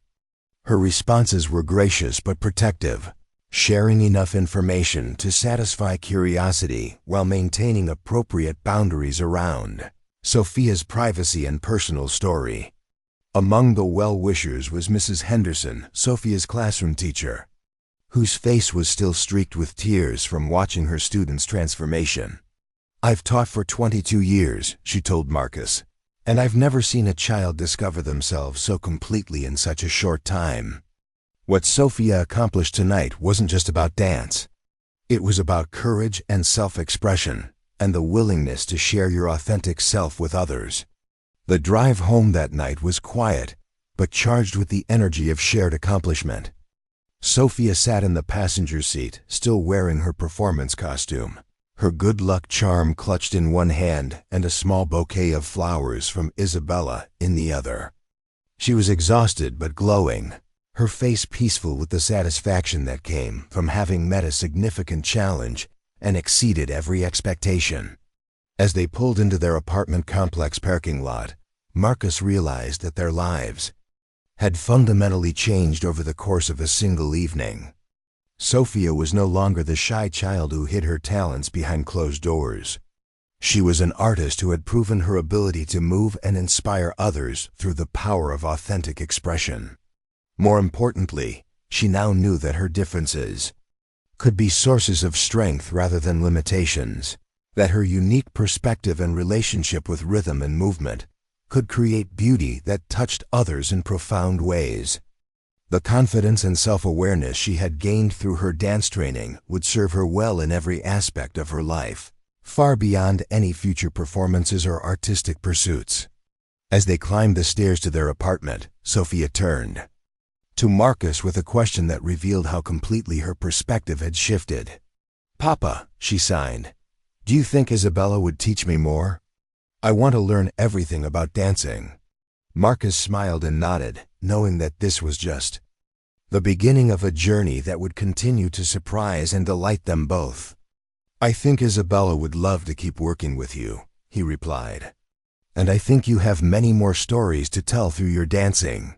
That night, as Sofia finally settled into sleep, still wearing her purple performance skirt, Marcus sat in the living room reflecting on the miraculous chain of events that had led to this moment. 3 weeks ago, his daughter had been hiding her talents from the world, convinced that her differences made her less capable than other children. Tonight, she had proven that those same differences could be the source of extraordinary artistic power and emotional connection. The talent showcase had been just the beginning, but it was a beginning that had changed everything. The weeks following Sofia's triumph at the talent showcase unfolded like pages in a book that Marcus had never imagined they would have the privilege to read. Their small apartment, once a quiet refuge from the outside world, had become a hub of activity as phone calls, emails, and unexpected visitors brought opportunities that seemed to multiply with each passing day. The transformation wasn't just in the external circumstances of their lives, but in the fundamental way that Sofia moved through the world, carrying herself with the quiet confidence of someone who had discovered an essential truth about their own capabilities. 3 days after the showcase, Isabella called with news that made Marcus question whether he was still living in the same reality he had inhabited just a month earlier. The Riverside Dance Conservatory, a prestigious institution that typically only accepted students who had been training since early childhood, wanted to offer Sofia a full scholarship for their summer intensive program. The director had been in the audience at the talent showcase and had been so moved by Sofia's performance that she had spent the weekend researching innovative approaches to dance education for deaf students.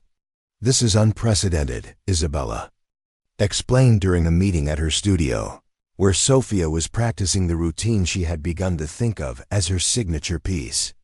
"The conservatory has never offered a scholarship to a student with so little formal training, and they've certainly never developed programming specifically for deaf dancers. But Sofia's performance has opened their eyes to possibilities they hadn't previously considered." Marcus struggled to process the magnitude of what Isabella was describing. The summer intensive was a 6-week program that typically cost more than he made in 3 months, featuring masterclasses with internationally renowned instructors and performance opportunities that could launch a young dancer's professional career. The scholarship would cover not just tuition, but housing, meals, and even transportation costs, removing every financial barrier that had once made such opportunities seem impossible. What would this mean for Sofia? Marcus asked, though part of him was afraid of the answer. Success on this scale came with expectations and pressures that he wasn't certain either of them was prepared to handle. Isabella's response was characteristically thoughtful and honest. It would mean intensive training 6 days a week for 6 weeks, working with teachers who have decades of experience in professional dance education. It would also mean being away from home for the longest period of Sofia's life, living in dormitories with other serious dance students who have been training since they were very young. She paused, choosing her words carefully as she watched Sofia practice across the room. But most importantly, it would mean validation that Sofia's approach to dance has value in the broader artistic community. It would be confirmation that her unique perspective and natural gifts can compete at the highest levels of dance education. The decision felt overwhelming in its complexity and potential consequences. On one hand, the scholarship represented an opportunity that could change the entire trajectory of Sofia's life, opening doors to professional training and performance, possibilities that had once existed only in the realm of impossible dreams. On the other hand, it would require Sofia to leave the supportive environment where she had first discovered her talents and test herself against standards and expectations that had never been designed with deaf dancers in mind. Marcus found himself thinking about the conversation constantly as he went through the motions of his workdays, his hands automatically performing familiar tasks while his mind wrestled with questions about ambition, safety, and the responsibility that came with nurturing exceptional talent. He researched the conservatory obsessively, reading testimonials from former students and trying to understand what the experience would actually entail for an 8-year-old who had been dancing seriously for less than a month. Sofia's own response to the opportunity was characteristically direct and unambiguous. When Marcus finally sat down with her to explain the details of the scholarship offer, her face lit up with an excitement that left no doubt about her feelings on the matter. "I want to go," she signed immediately, before Marcus had even finished explaining all the implications of the program. "I want to learn everything about dancing, and I want to meet other people who love it as much as I do." Her enthusiasm was infectious but also daunting. highlighting the gap between her eagerness to pursue new challenges and Marcus's instinct to protect her from situations where she might be overwhelmed or disappointed.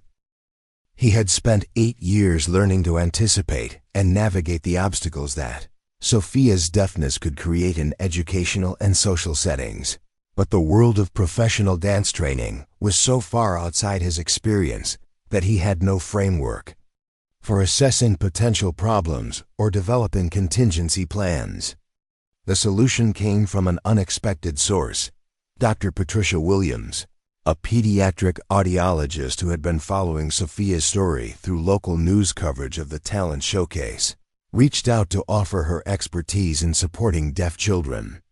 In intensive educational programs, Dr. Williams had worked with young athletes and performers who faced similar challenges, and she understood both the opportunities and risks that came with placing a deaf child in a highly competitive, hearing-centric environment.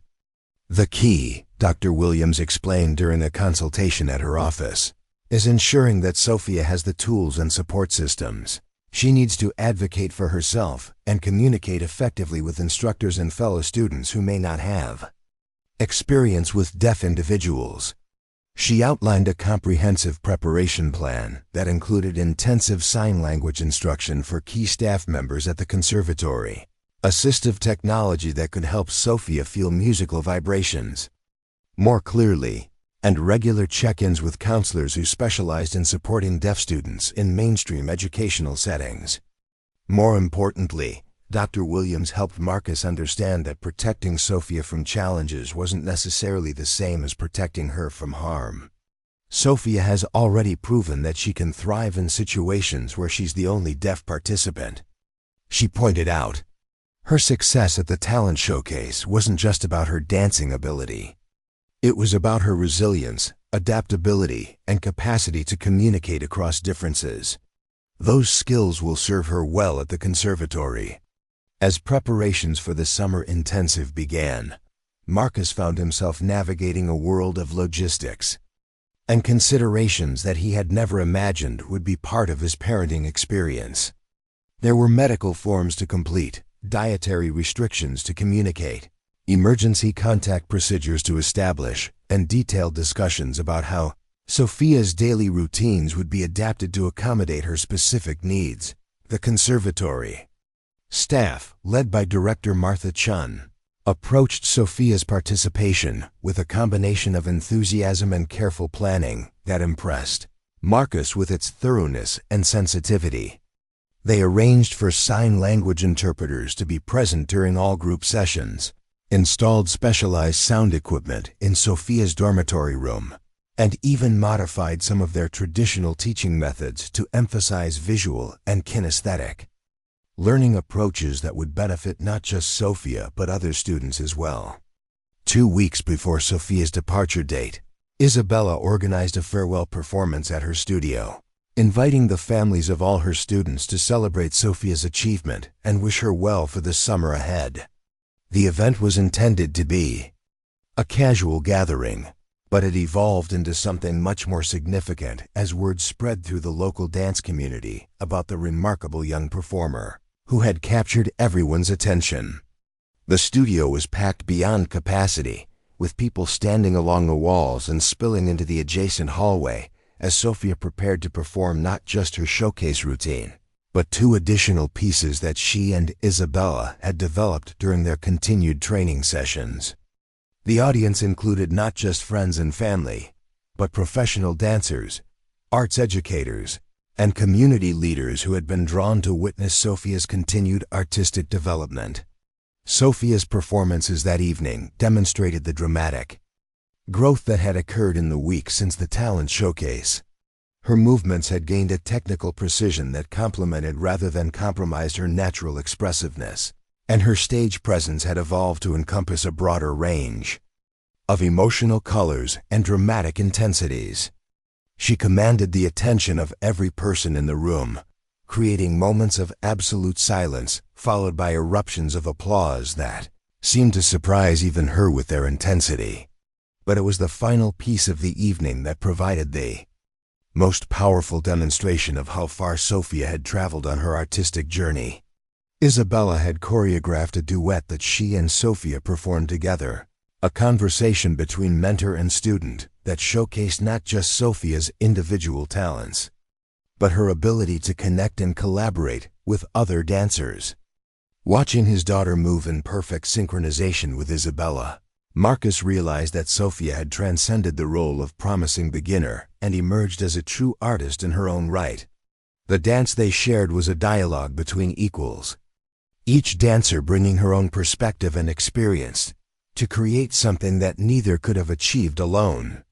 When the evening concluded, the line of people waiting to congratulate Sofia and wish her well for the summer seemed to stretch endlessly. Teachers from other studios introduced themselves and expressed hope that Sofia would consider visiting their programs when she returned from the conservatory. Parents shared stories about how Sofia's performances had inspired their own children to pursue artistic dreams they had previously considered unrealistic. Most moving of all were the comments from other deaf individuals who had attended the performance, adults and teenagers who saw in Sofia's success a reflection of possibilities they had never imagined for themselves or their children. Several people mentioned that Sofia's dancing had changed their understanding of what deaf individuals could accomplish in fields traditionally dominated by hearing people. Among the well-wishers was Mrs. Rodriguez, an elderly woman who had been teaching piano for 40 years and had never encountered a deaf performer before attending Sofia's talent showcase. "You have shown me," she told Sofia through an interpreter, "that music exists in places I never thought to look for it. Thank you for expanding my understanding of what it means to make beautiful sounds in the world." The comment captured something essential about Sofia's impact that went beyond her individual achievements. Her success had created ripple effects throughout the community, challenging assumptions and opening conversations about inclusion, accessibility, and the diverse ways that artistic talent could manifest and flourish. As the departure date for the conservatory approached, Marcus found himself struggling with emotions that seemed to shift and intensify with each passing day.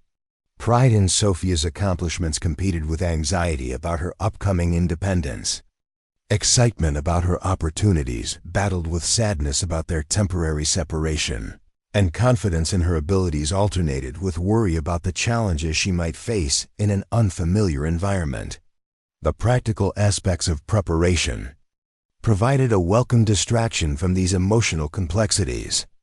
Sofia needed a complete wardrobe of dance clothing suitable for intensive training, personal items that would help her feel comfortable in the dormitory setting, and communication devices that would ensure she could stay in touch with Marcus throughout her time away. More challenging was the emotional preparation required for both father and daughter to navigate their first extended separation. Sofia had never been away from home for more than a weekend, and Marcus had never faced the prospect of weeks without his constant companion and source of daily purpose. Isabella, recognizing the difficulty of this transition, arranged for several preparatory sessions focused not on dance technique, but on building Sofia's confidence and independent skills. They practiced scenarios she might encounter at the conservatory, from asking for help with unfamiliar equipment to advocating for her communication needs in group settings. "Remember," Isabella told Sofia during their final session together, "you're not going to the conservatory to prove that deaf dancers can succeed. You're going because you've already proven that. You're going to learn and grow and continue becoming the artist you're meant to be."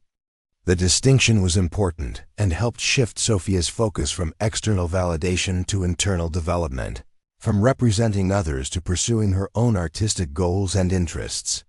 The morning of Sofia's departure dawned bright and clear, with the kind of perfect weather that seemed designed to make difficult goodbyes even more poignant.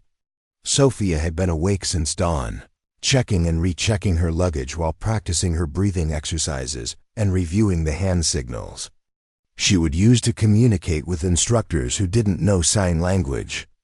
Marcus had taken the day off work to drive Sofia to the conservatory himself, unwilling to entrust this milestone to anyone else despite offers of assistance from Isabella and other friends.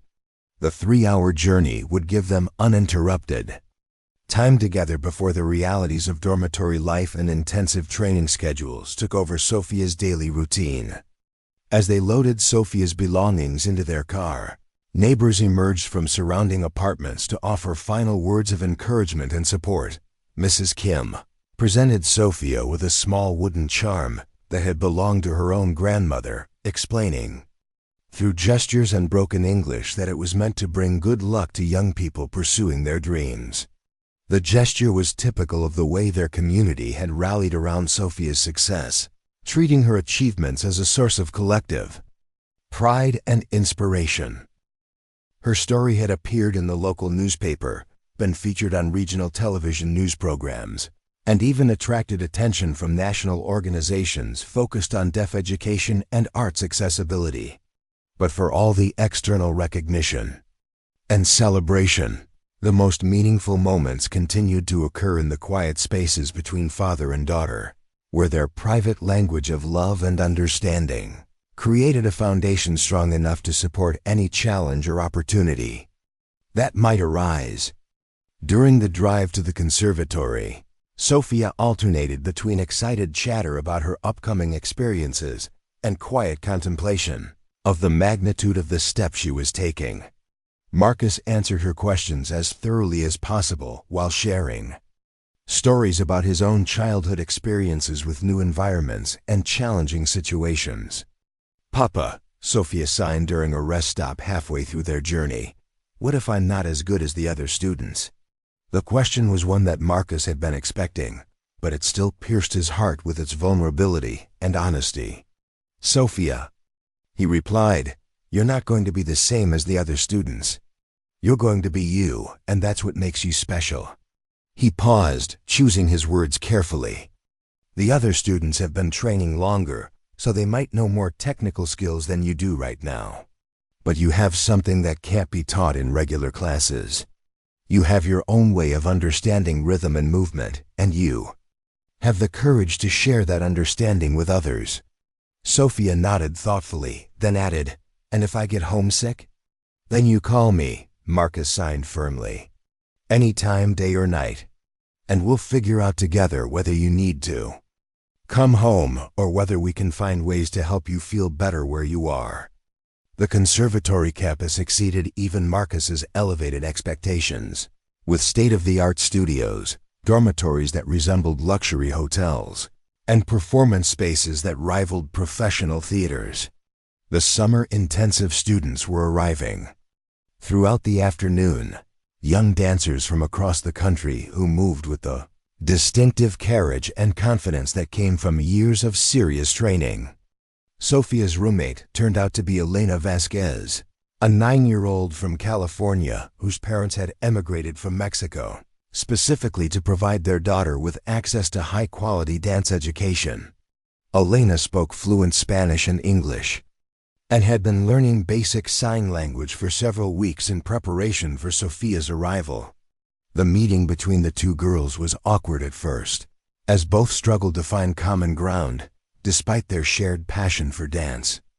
But when Elena began demonstrating some of the Latin dance styles she had learned from her grandmother, Sofia responded with movements that incorporated similar rhythmic patterns, and suddenly they were dancing together as if they had known each other for years. Marcus watched the interaction with relief and growing confidence that Sofia would be able to navigate the social aspects of the conservatory experience. Her ability to connect with others through movement transcended language barriers and cultural differences, creating bonds that were based on shared artistic interests rather than conventional communication methods. The orientation session for parents provided Marcus with detailed information about the daily schedule, academic components, and performance opportunities that would fill Sofia's 6 weeks at the conservatory. The program was more rigorous than he had imagined, with classes beginning at 7 in the morning and continuing until evening, broken only by meals and brief rest periods. But it was also more holistic than he had expected, incorporating not just technical training but classes in dance history, music theory, choreography, and even basic anatomy and nutrition. Sofia would emerge from the program with not just improved dancing skills, but a comprehensive understanding of dance as an art form and a potential career path. As the time came for parents to leave and students to begin their intensive experience, Marcus found himself overwhelmed by emotions that seemed too large and complex for simple expression. He was proud of Sofia's courage in embracing this opportunity, grateful for the generosity of everyone who had made it possible, and terrified by the magnitude of the step they were taking together. Sofia seemed to sense his internal struggle, and approached their goodbye with the same grace and maturity she brought to her dancing. "Thank you, Papa," she sighed, "for believing that I could do this even when I wasn't sure myself." Marcus knelt to her level and pulled her into a hug that was meant to sustain them both through the weeks ahead. "You don't have to thank me for believing in you," he whispered into her hair. "Believing in you is the easiest thing I've ever done." As he drove away from the conservatory that evening, Marcus felt the strange combination of emptiness and anticipation that marked the beginning of a new chapter in both their lives. Sofia was exactly where she belonged, surrounded by people who understood and appreciated her gifts, preparing to develop her talents in ways that would have been impossible just a few months earlier. The apartment felt unnaturally quiet when Marcus returned home, but it was a different kind of silence than the worried hush that had characterized their lives before Sofia's dance training began. This was the silence of completion, of a goal achieved and a dream realized, tinged with the excitement of wondering what would come next. Over the following days, Marcus established new routines that helped fill the space left by Sofia's absence, while allowing him to focus on his own growth and development. He enrolled in sign language classes to improve his communication skills, began reading about dance and arts education to better understand Sofia's emerging world, and even started attending community theater performances to expand his own appreciation for artistic expression. The updates from Sofia came regularly through video calls, text messages, and emails that painted a picture of intensive learning, growing friendships, and artistic discoveries that seemed to occur almost daily. Her sign language had become more sophisticated and expressive, influenced by interactions with interpreters and other students who brought different regional variations to their communication. More importantly, her confidence continued to grow, as she discovered that her unique perspective on dance was valued and celebrated rather than merely tolerated. Several of her instructors had begun incorporating Sofia's approaches to feeling rhythm into their teaching methods, creating more inclusive and effective learning environments for all students. 3 weeks into the program, Sofia called with news that made Marcus's heart race with excitement and pride. She had been selected to perform a solo piece in the conservatory's final showcase, an honor typically reserved for students who had been attending the program for multiple summers. "The teachers say my routine tells a story that no one else could tell," Sofia signed during their video call, her face glowing with happiness. "They want me to choreograph my own piece about what dance means to me." The opportunity represented not just recognition of Sofia's technical improvement, but validation of her artistic voice and perspective. She was being asked to contribute something uniquely her own to the conservatory's prestigious final performance, sharing her individual story with an audience that would include professional dancers, artistic directors, and talent scouts from major dance companies. As the weeks passed and Sofia's return date approached, Marcus found himself reflecting on the journey that had brought them to this point. 6 months earlier, Sofia had been a shy child who danced alone in their living room, convinced that her talents were too different to share with others. Now she was preparing to perform original choreography for some of the most accomplished figures in the dance world.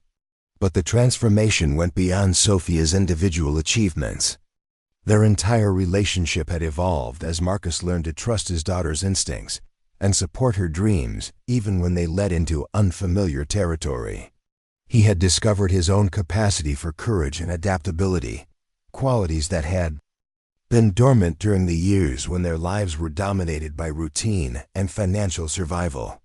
The final showcase at the conservatory was streamed live, allowing Marcus to watch Sofia's performance from their apartment while surrounded by friends and neighbors who had followed her story with growing investment and pride.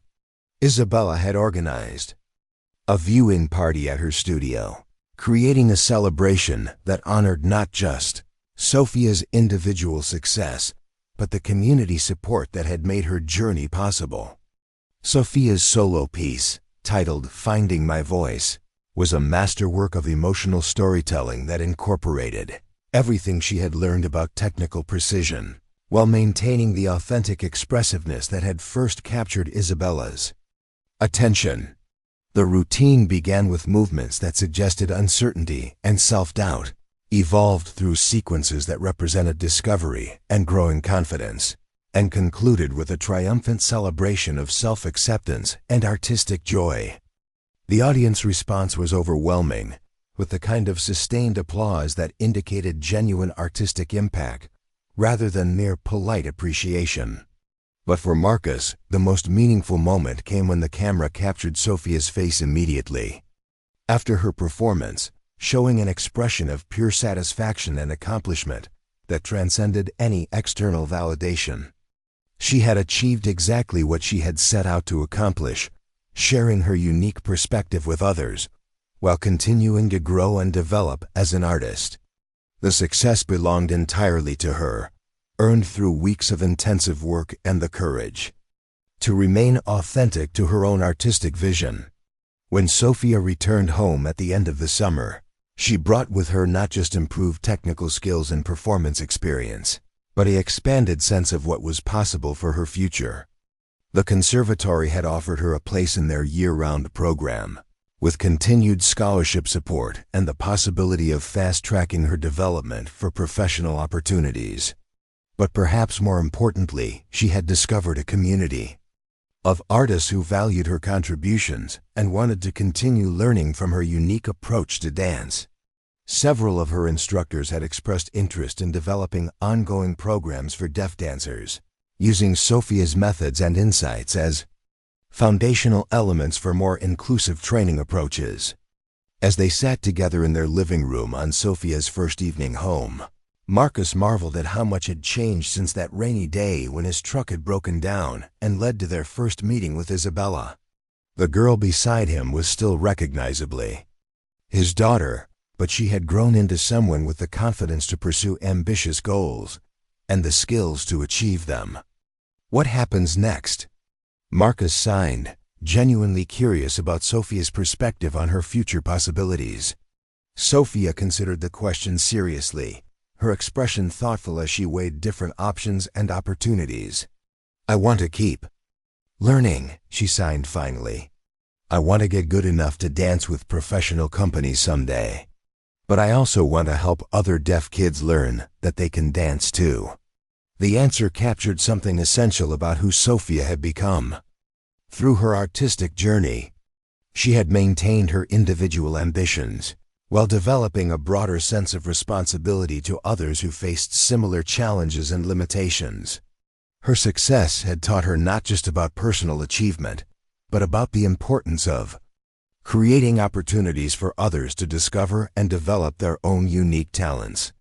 As Marcus tucked Sofia into her own bed that night, surrounded by the familiar comfort of home, but carrying with her the expanded horizons of her conservatory experience, he realized that their story was just beginning. The transformation that had started with a broken truck and a chance encounter had evolved into something larger and more significant than either of them could have imagined. Sofia had found her voice through dance, but in the process, she had also found her purpose. The shy child who had once hidden her talents was becoming a young artist with the power to inspire and influence others, creating ripple effects that would extend far beyond her individual performances and achievements. Up next, you've got 2 more standout stories right on your screen. If this one hit the mark, you won't want to pass these up. Just click and check them out.